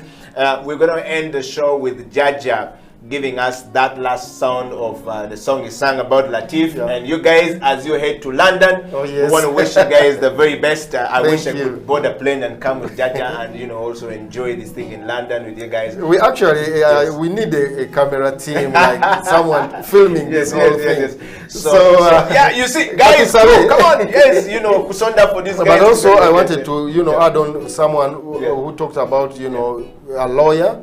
And also a person who talks about branding. That is a very serious issue. There's so much money Uganda can tap. So a lot of dollars Uganda can bring in if we branded our products well, professionally. Because I mu America ndaba ebintu ebiva mu mawanga amalala. We can do this. Naye olwokubanga ako kakyabuzeemu, so the professionals who are out there abamanyi okukola branding, look out for these talented people. Try to make business with them. Wow. Wow. Well, so we're coming to the end of the show, and we're going to say thank you so much, everybody, for coming. Jaja, your last word before you play. What would be your last word on the show today? Kyempulira mu mwoyo gwange ebigambo byonna byempulidde bya mazima, era tuliyose okubeera nga tukyaddeko wano ne tusobola okufuna omukisa okubeera nga tuwulirizibwa ensi n'ensi, okusingira ddala bannayuganda. Emiramwa gyonna gibadde mirungi, era ng'ekigambo kyange kisembayo nga bwe nsabiddwa, omukisa gwa Katonda gugoberera ebigambo ebyo. Twagala amazima kubanga Katonda mazima. Mwebale nnyo mikwano gyaffe abali gye muli abagoberera Reggae Embassy gye tuva ne Latif Academy ne Sweet Band bannange abawagizi ba Sweet Band mbagala nnyo bannange yonna gye muli. Wow. Latif, your final word? Basically, I just want to thank everybody, you know, for keeping glued to this program and watching us. Keep on supporting this TV, you know, keep watching, because I know he has a lot in stock, you know, to bring to your kubabosa, in other words. But I also want to appeal to the government, you know, this is a very serious issue, because government is facing a lot of criminal offenses, you know, out of unemployment, you know, people being redundant, and you know, when you're not doing anything, you start, your mind weakens, and that creates what we call wickedness. When you're not doing anything. But when you have something that you're doing, you get closer to God. Kubango obo saba, all the time you're praying that what you're doing can excel, you get. So people find what to do, but the government should also come in. This is a very small project. 1 billion to a government, if they can give it to an artist, again, they are creating awareness to like just a party. How about putting $1 billion to educate the whole nation? We need to build these schools, because this is my field. I have to talk as a fashion designer and also for the rest of the stakeholders. You know, we need fashion schools in Uganda. Fashion is a very great element in the development of a country. But parliamentarians, but these suits should be made here. You know, let's create a national shirt and suit. Identity. Let's support the industry, the government especially. But building our own schools and nations. So wetu jajemuli, please support us. Please welcome us to what to put to the public, you know, to create awareness for them. Wow. Yeah. Thank you very much. The Creative Industry Talk is come to an end, and we're going to end this show on a great note with Jaja and you know, Latif giving us that song that we played at the beginning of the show about the artist and what the artist is doing, you know, created and written by Jaja Kaya, who is our guest on the show today. Until next week, keep it Creative Industry Talk, keep creating your work and stay fresh and stay blessed and stay focused. You know, life can draw so much from you, but you must stay focused. Africa unite in Kitenjiwea. Abamina bachara mwena abasimatuka corona naddala bali erudde eri muno sirandani kyemba kutira kiri kimu butekubagiza wadde embeera za corona bangi zatutagula kakati tuve mu mayumba bitenje bateyi nesonze bumale ate nga tetusaanidde ddala kugisubwa mwani yabagamba okwambala engoye z'emivumba tujja kwambala bitenji byokka designer Latif Uganda omurasita owakabye yatonga mu nnyonyi wamakwesa lulembaga Maliki Jeni ne Hawa abo basibi banviyalo tujja kuba nabo Anifa wa makeup Mariamu yedikoletako ne Pofini ebyokulya bingi nnyo ebyekifirika madamu Sala Soshi ebitaddemu omukono Olivia Kasarini n'alima makamaka manyingo ulira Bruno twambale ebitenji byokka Bruno twambale ebitenji African Culture Tengeza Festival mukitenji pate tubeera twonyine ebifo.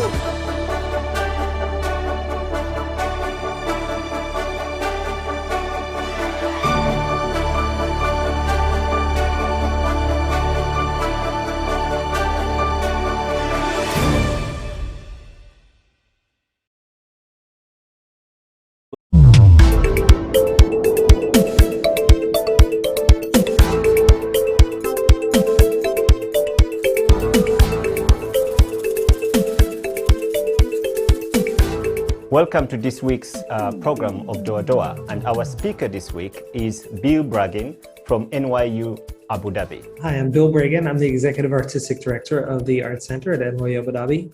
I have been here for 6.5 years, leading the founding of the Art Center. Prior to that, I've been a New Yorker my whole life. I came immediately from Lincoln Center for the Performing Arts, where I was the Director of Public Programming.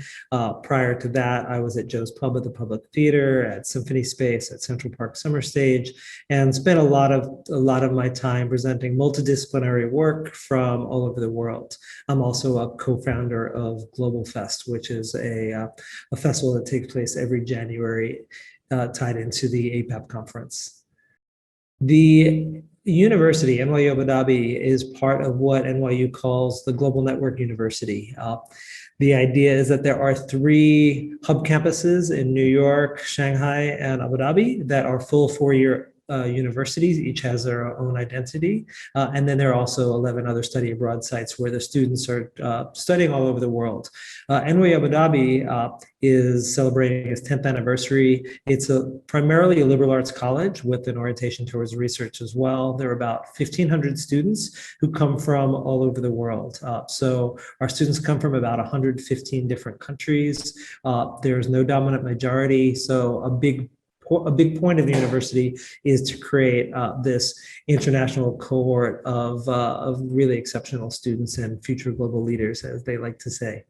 The campus is on an island called Saadiyat Island. It's about 15 minutes from downtown, which has been designated as the cultural district for the UAE. So we're just down the road from the Louvre Abu Dhabi and from Berkeley Abu Dhabi and the future Sheikh Zayed National Museum and the future Guggenheim. And that has been in place for about 6 years. And so the Art Center really started once the campus moved from downtown in a temporary location to Saadiyat. We have 3 primary venues. We've got a 685-seat proscenium flyhouse. It's one of the finest venues in the country. That's the Red Theater. We've got a black box, which we refer to as sort of our laboratory for performance, flexible space, 300 standing, about 225 as a thrust theater, about a 165 head-on. And we really reconfigure it almost every time. A lot of artists, both professional artists as well as student artists and faculty, all create a lot of work in there. We've got the Blue Hall, which is a 150-seat recital hall where we do concerts as well as film series. And then we also present outdoor performances on the plaza in front, as well as site-specific performances. Within the Art Center, it also houses all of the academic programs for the arts. So there's film and new media, theater, music, visual arts, and interactive media. And there are a lot of studios and maker spaces. So what's interesting is we're bringing multiple disciplines and maker spaces and learning spaces all under one roof. The Art Center's role is to take part in all of those activities. So we are presenting professional work from artists from all over the world. We are developing work both with the students and faculty as well as UAE-based artists, and we're really integrating everything that we do within the curriculum of the university. But roughly in pre-COVID times, roughly 80 to 85% of our audiences actually come from the general public. So we really are a public resource for all of the UAE.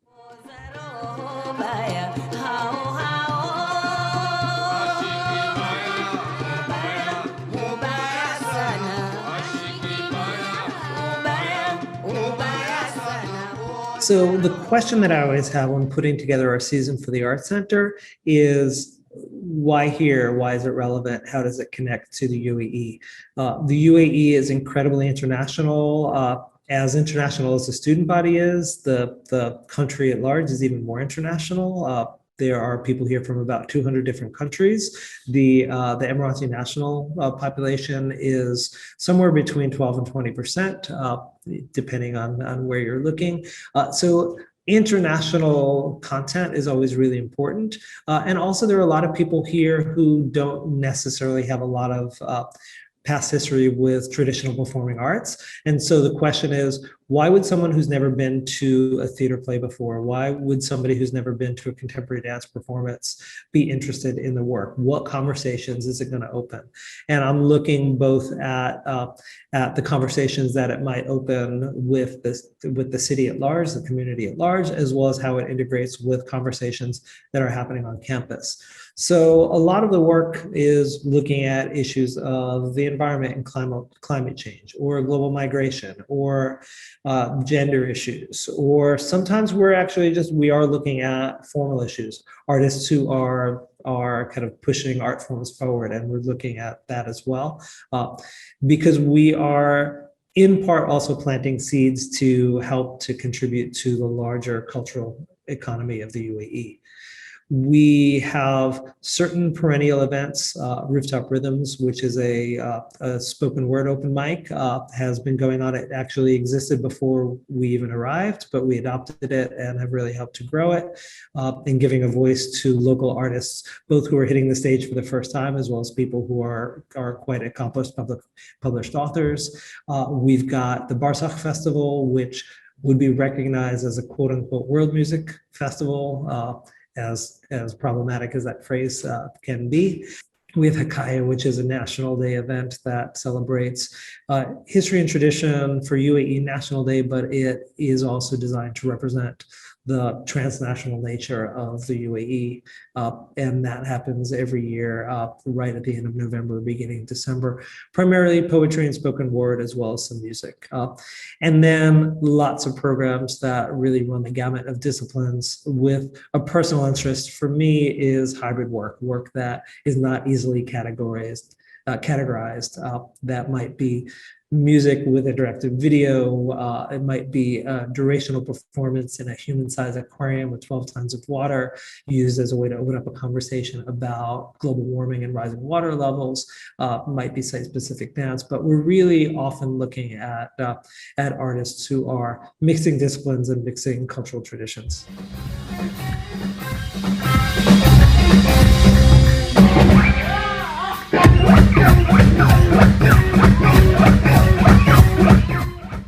The traditional performing arts sector in the UAE is fairly new, but like all places, there's a very deep and long history of the arts.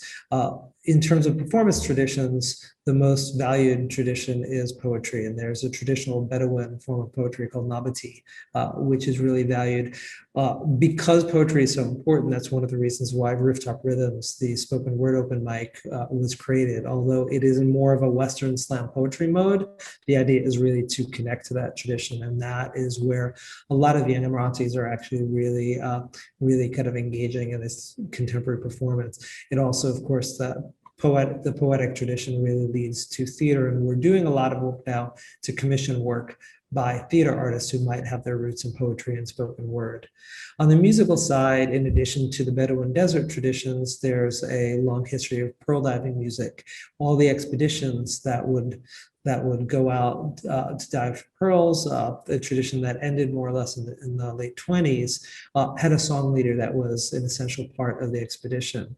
And those traditions really brought together influences from the Gulf with influences from East Africa as well as from India. And there are artists like Boom Dewan who are working now to update those traditions and mix it with jazz.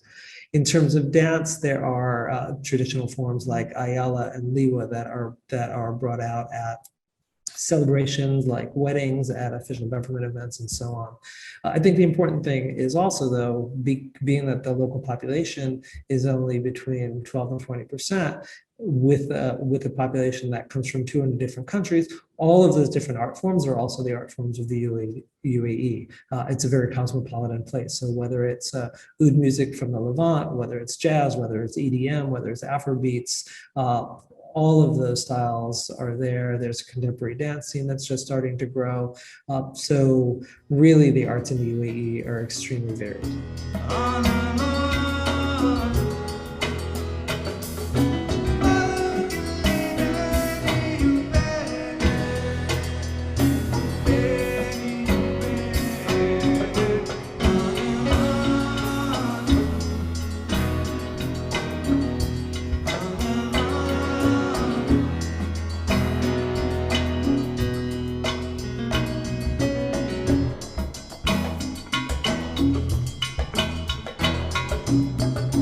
we primarily present using a residency model. We're not on a very typical touring circuit. So when artists come here, they're generally coming here for about a week, sometimes much longer, sometimes maybe a few days shorter. And over the course of the week, they're participating on a number of different levels. So they're doing public performances is often the center of that. We're also doing invited performances. We work a lot with local schools, both government and private schools, whether it's elementary or high schools. We also work with other universities. We might have an open rehearsal because we're also commissioning work and having it developed sometimes on campus. We want to open up that process to the public. So we do that as well. And then the artists are also visiting the classes and being integrated into the curriculum of the university. They are doing workshops and sharing technique, whether it's a dance class or an acting class or so on. We're also working closely with our Career Development Center and with our art gallery to do a series of career chats, arts chats that are designed to not only build the skills, but also help people to think about how they can turn participation in the arts into their profession. So we're really looking to integrate people on a lot of different levels. We also really want to make sure that they get to know the community. It's not just a tour stop. Many of the international artists are coming to the UAE for the first time. And so we want them to come away really with a sense of the richness that is NYU Abu Dhabi and that is the UAE as a whole. And we want people from the community to have a chance to meet the artists outside of the context of their performance so that they can really meet on a human level. So we do community building events.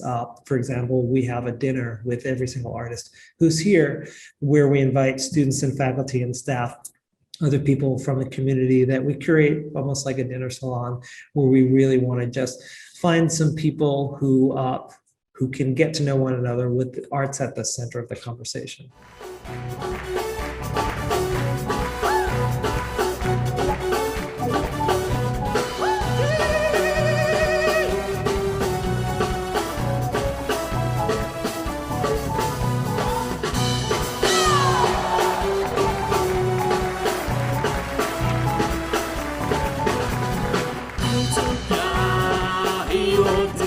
Once we're putting together a season, we are looking all over the world. We're looking to create a diverse season of programs throughout kind of every year. In typical times when the world is a little bit more predictable, we're planning anywhere from 6 to 18 months in advance. And we're really looking at a global array of artists who are working in every conceivable discipline. We've had a lot of artists from East Africa. Actually, I'm recording this on the day that was the anniversary of a show in our pilot season with Just a Band from Kenya. It was our sort of pre-opening event where we were just sort of experimenting with what do all of these residency activities look and feel right. And they were in a lot of different classes. They also pulled together members of the community who joined them on stage for the show. And it also allowed us to really bridge to the Kenyan community in both Abu Dhabi and Dubai and really get a sense of the conversation that goes back and forth. And that was 6 years ago. That was really one of the events that helped us to figure out the role that the Arts Center could play in the community. Beyond that, over the years, we've had the Nile Project, which is a multinational project with artists from all over East Africa. It was originally founded by Maklita Darrow and Mina Girgis. We've had from Ethiopia, Fendika, collaborating with the Dutch post-punk band, The X. We've had Dow Countries Music Academy doing a concert of Taarab music from Zanzibar. We opened the season a few years ago with Circus Abyssinia, and we've been working a lot with Boom Diwan, which is a group that mixes pearl diving music and jazz. It's based primarily between Kuwait and the UAE, but I think really speaks to the historic connections between East Africa and the Gulf. And I think that's one of the things that's really important. Historically, there are so many ties between this region and between the countries of East Africa, both on a heritage and kind of and deep historical level, but also on a contemporary basis as well. There's a huge East African community or multiple East African communities in the UAE. And so when we are looking to do international programming, we're both looking at how we can connect with the local communities of origin for the artist, as well as the fact that we are in a place that's got no dominant majority and that people are really open to discover work from cultures outside of their own.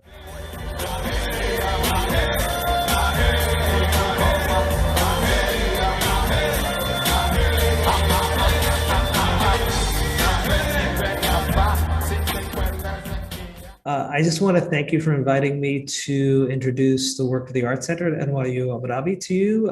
We are all over social media. You can find our website is NYUAD-Art Center, spelled the US way, CENTER.org. We are also on Twitter, Instagram, and Facebook at NYUAD Art Center. On our YouTube channel, we also have a lot of performances from our archives. We also have our career chats and some of the workshops from our Off the Stage series. Rooftop Rhythms or Open Mic is there. So if you really want to understand and get to know better what the Art Center is about and what our approach is, I encourage you to look at that, look at some of the mini documentaries that we've created around pieces that we've commissioned. And then we look forward to meeting a bunch of new artists from East Africa. Thanks so much.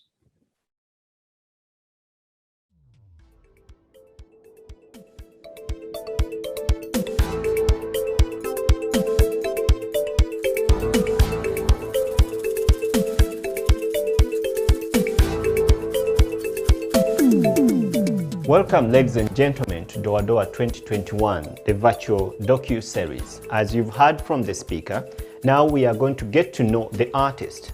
The artist in focus this week is Abdul, aka Abu Danger. Enjoy.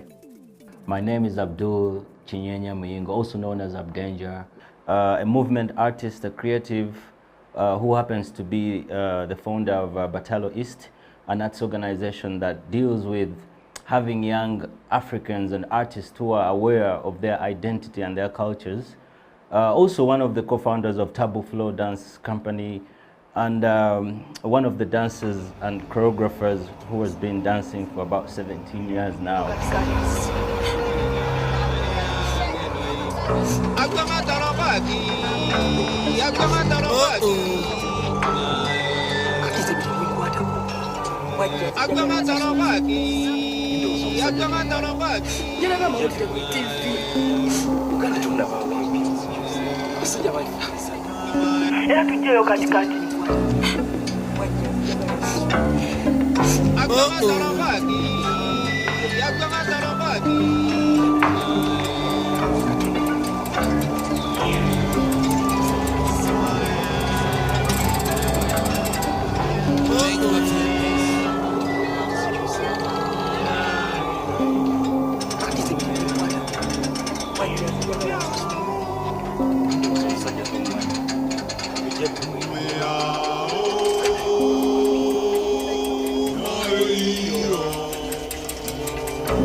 They fight their hazardous way through a vast land of mystery and excitement in their that rests in King Solomon's mind.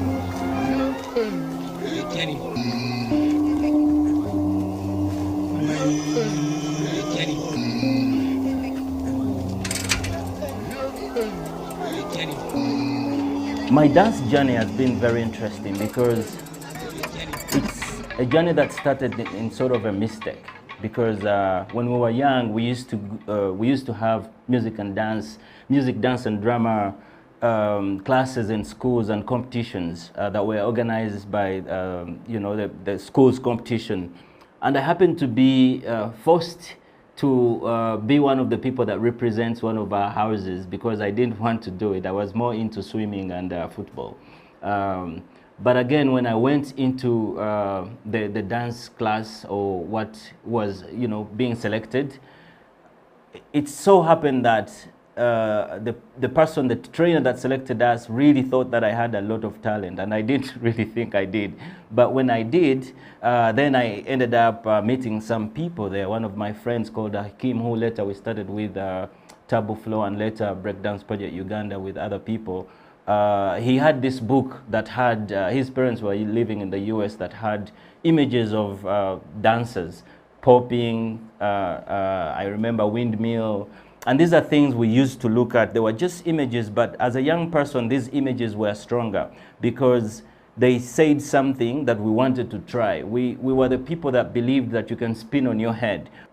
As a person, every time I wake up and I realize that this is the path I chose, being a movement artist, I realize the value of what our great-grandparents created and what we really are into creating at the moment. And I see the link between what our great-great-parents created. All the traditional dances, for example, when you look at Uganda, which has over 80 traditional dances, and you look at the modern times where you look at young people who are trying to copy and trying to be like other people.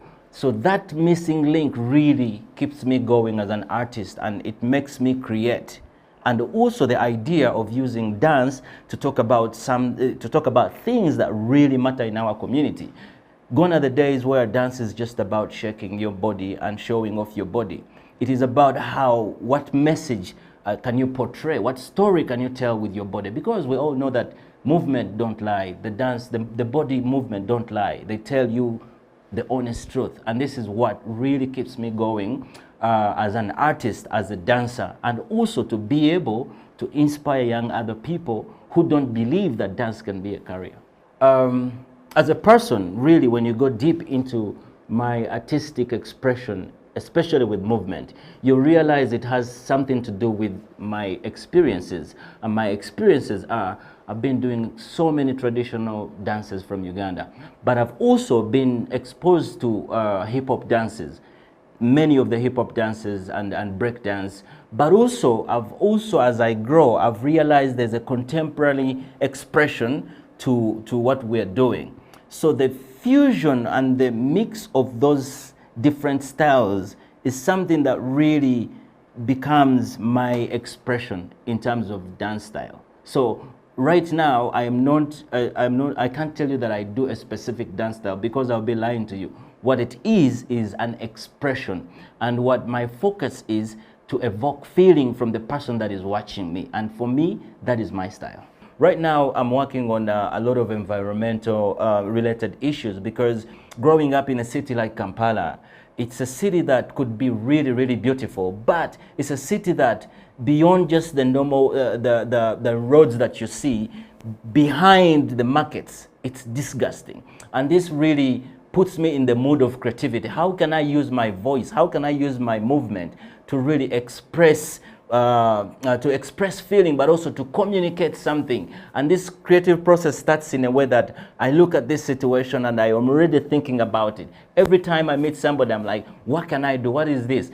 And then, of course, if I have to put it on stage, that's a different direction. I need to prepare. I need to see, am I going to do it alone? Do I need backup people that can support me if I'm taking it to a theater? But these days, we're using a lot of course, internet, social media. So you're thinking, I need to work with a team of videographers, very well-trained videographers to express this. Then you meet them, you tell them your idea, but then there's a lot of changes. So it is a process that I believe doesn't involve you as a person, because I don't believe that as artists, you stand by yourself. What you see outside is a combination of different people. My spiritual take or spiritual belief is that I believe in spirituality, but it depends on how you interpret it. My interpretation is that I'm not talking about religion here. I'm talking about the belief in, and I'll use the version of an artist, the version of imagination. Because whether you are seeing yourself in your own image or in somebody else's image or whatever, or God's image, the power of imagination for me is the spiritual being.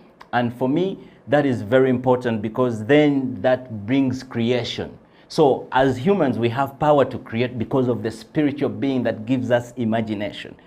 That could be a combination of things that are out of my control, but I take what I can eat, which is the idea that I have the power to imagine something and create it. And for me, that's spiritual. Who would I collaborate with in this world? I'm a person that really believes in collaborations, and I've written a lot of things about collaboration because I believe that collaboration is the imperfect hunt.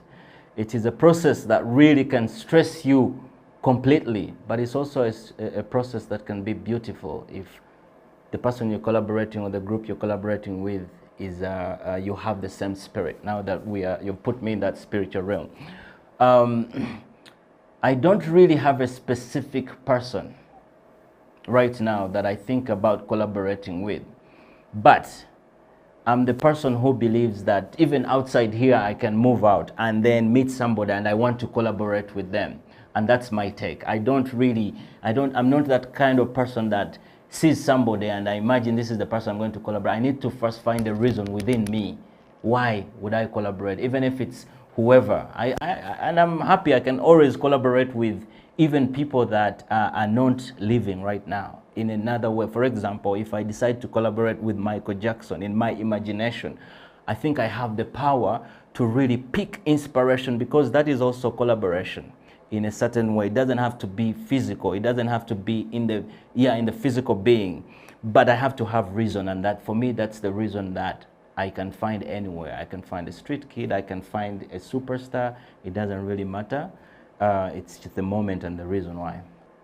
With Doa Doa participation, I think my favorite was Ginger, for obvious reasons. I remember we collaborated with Santuri Safari, and I think one of the people I work with, Faiza Mostrix, we started the journey, I remember, from having a collaboration with the Isas, DJ from the UK, is it, I remember, and the venue was Ginger. I don't think I have a least favorite. We've been to the museum. I've been to the museum. Of course, I think it is okay, but you know, it is more about the program than the venue for me. Of course, Ginger is unique, and I'm biased, and I'll be honest because I'm born in Ginger. Doesn't mean that I'm from there, but I was just born there. Yeah, so I'm biased. So Ginger is my favorite. Internationally, I would like it to be at the Times Square in New York, and I think Faizo can make that happen. No, but to be honest, if it could be in a place where there is so much traffic for art, like New York, and I think we are having, at this level, we are having conversations where we are looking at a global market. We're not looking at just the Ugandan market. As an artist, I mostly perform outside of Uganda. And I think New York is not one of the places that, it's one of the places that people should be looking at in terms of venues, in terms of theaters, and also us as Ugandans, we should be also looking at that, because we've done it in Uganda. Why not take it there and have it on that level? But also, one other interesting venue could be somewhere in Asia, because there's so much cut off from, in terms of creative artists, cut off from Asia. It's more business, China, all that. And I don't know, China, somewhere, Tokyo or something. It could be interesting to see how that blend can work. If I'm to open for an artist, the thing though is I see myself as an artist, so I'll open for myself because I believe that most of the times dance is being put in the background. And I think it's gone are the days when dance is the background. You know, when you look at social media, most of the things that are trending is dance. So even on these physical platforms, dance should take the forefront. So I would open for Taboo Flow, for example, one of those crews that I believe has an international status. So yeah.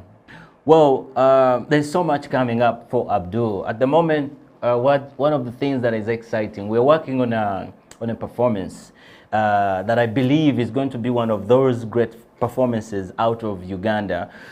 And I'm collaborating with an artist called John Zidi, who is a resident artist at the Sadler's Wells Theatre, that's in London, one of the biggest theatres. And we're going to create a performance with East African dancers that is going to go on tour. That should happen in August, I think a few months from now. Of course, because of the situation, there are things that have been postponed. So that's something that is exciting. It's a performance about identity, about what people call Afrofuturism, what our imagination would be without the colonialists, what really, who we are according to us, not according to what people think, and we express that through art. Of course, there are other things that, as a person, I happen to work with a lot of other people, and Batalo East, which also has so many things coming up.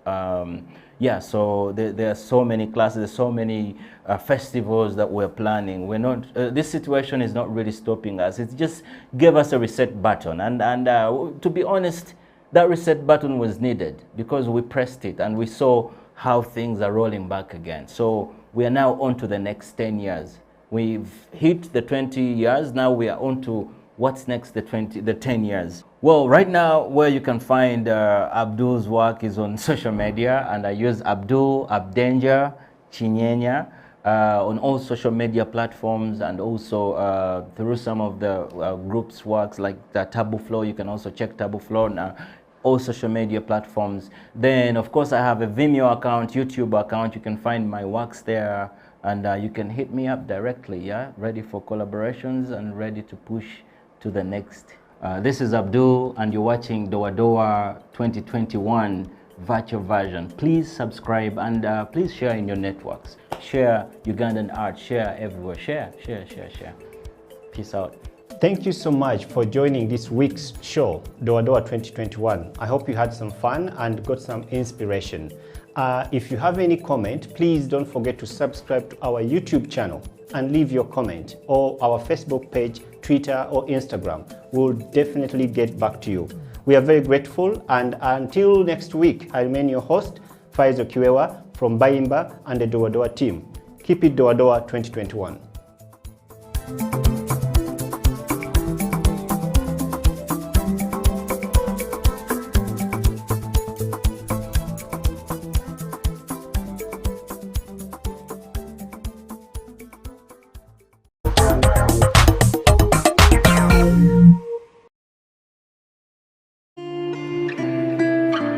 People at the moment are struggling to understand the older generation because times have changed. Technology has come in. They have moved on. Yes. We're the ones sitting back and wondering, what is my child on to? TikTok has surpassed WhatsApp. The other one I call, I never call it Facebook, it's Bookface. Why are you on Bookface? Dad, it's Facebook. Yes.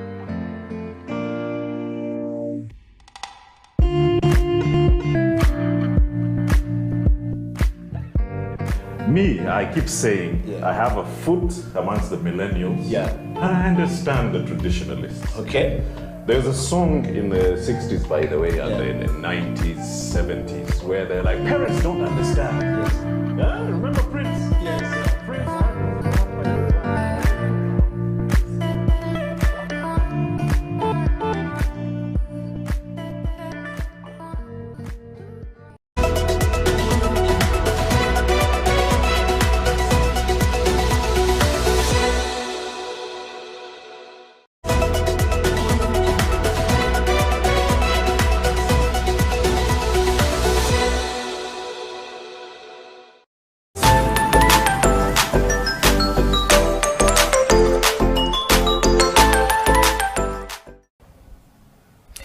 It's a beautiful day in Kampala, Uganda, and this is House of Talent Television. My name is Atengi Manuel, and this is the Coffee Break Show, the show where we talk about everything that involves coffee, from the tree to the cup, like the baristas like to say it.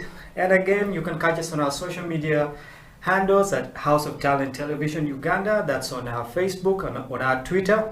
And you can also catch us on our website, houseoftalentug.com. Let us know what's happening on your part of the world. Is it daytime? Is it nighttime? Do you have your cup of coffee ready? Do you have your pen and paper ready? Because today we have two gentlemen in the house. Before, we have had guys who are baristas, guys who are very accomplished, people with brands, you know, but today we want to get to know from these guys who are students at Brew Plus what it takes to be a barista, basically from the beginning. So if you're out there wondering that you want to become a barista, you want to become a student of coffee, where do you start? How do you start? These guys are in the house to let you know how that's happening. Gentlemen, you're very welcome to the show. Thank you so much. Very good to have you guys at House of Talent.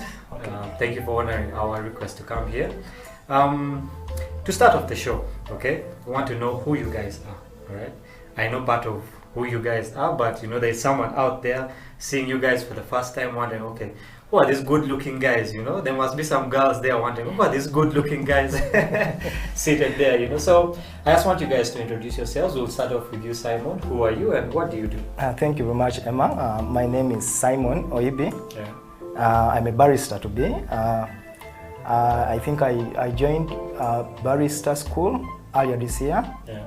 I didn't know about coffee, and a friend of mine introduced me to a barrister school here in Kamocha. Yeah.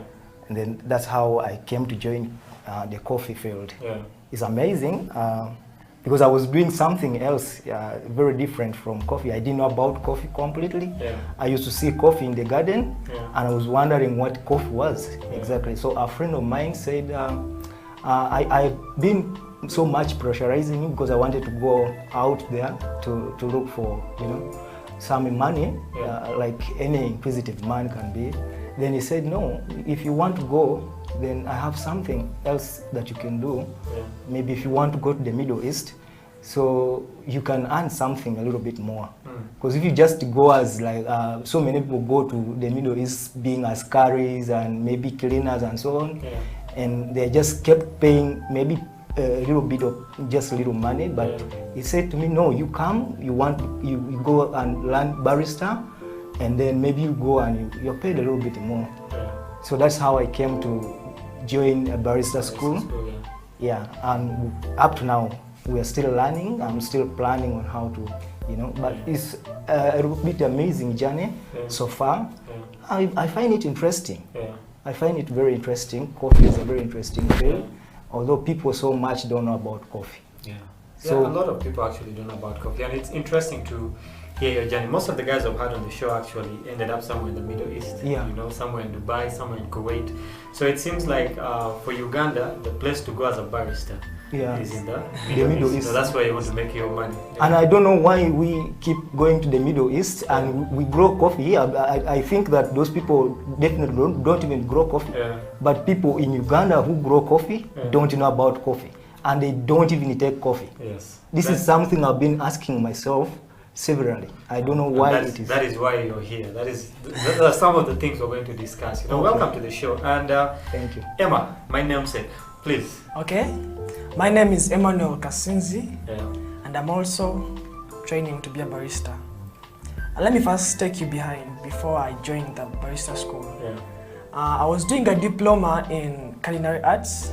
So to make it simple, it's cooking. It's a cooking course. Yeah. So in the middle of my course, I had a friend who is a chef. He said, I can introduce you to a restaurant where I'm working so that you can also be practicing as you're studying. Yeah. So as I came to the restaurant, there was shortage of waiters. So my boss told me, a nice looking guy, I think before you go to the kitchen, you can first help me out and be serving. Yeah. Like for a month, when I get more waiters, you go to the kitchen. So I joined the waiters in the place. I start serving orders, cappuccinos, lattes. No, so I used to love the way our barista used to present his cups. Yeah. For example, one day he presented some nice coffee. It was a cappuccino, very nice, presented. And I asked him, how do you make this? He said, you go to a school and study. Yeah. So I used to love the passion he had. So I said one day I should learn this. So I kept on serving his orders. But I found out that most of the orders were according to the way he was feeling. You know, baristas present their cups according to the way they are feeling, according to the mood. In case he left home when he's sad, he's not happy, you will see the results in the cup. But when you see something beautiful, just know he's so happy. Yeah. So the passion he had and the love he used to put in the cup really encouraged me to join the school. Not until I got to learn about Isaac at the Brew Plus. Then I came with some of my friends, so we are now doing the course. Yeah. I like how you say that, how a barista feels is how the cup will come out. I think it's the same with cooking. You encounter in school. Yes, how you feel basically is how the final product will be presented to you. Simon, you have something to say? Yeah, I was simply adding, I don't know how the feelings usually turn out our results, but even when, for example, one day I was a teacher, and then whenever teacher comes to class, what they feel at home or what they have in feeling is what exactly they have to, they translate to the children. When somebody feels bad back home, they will definitely come to class when they are mad. True. So I think it is something related to feelings. Feelings are very important in whatever you do in life, basically.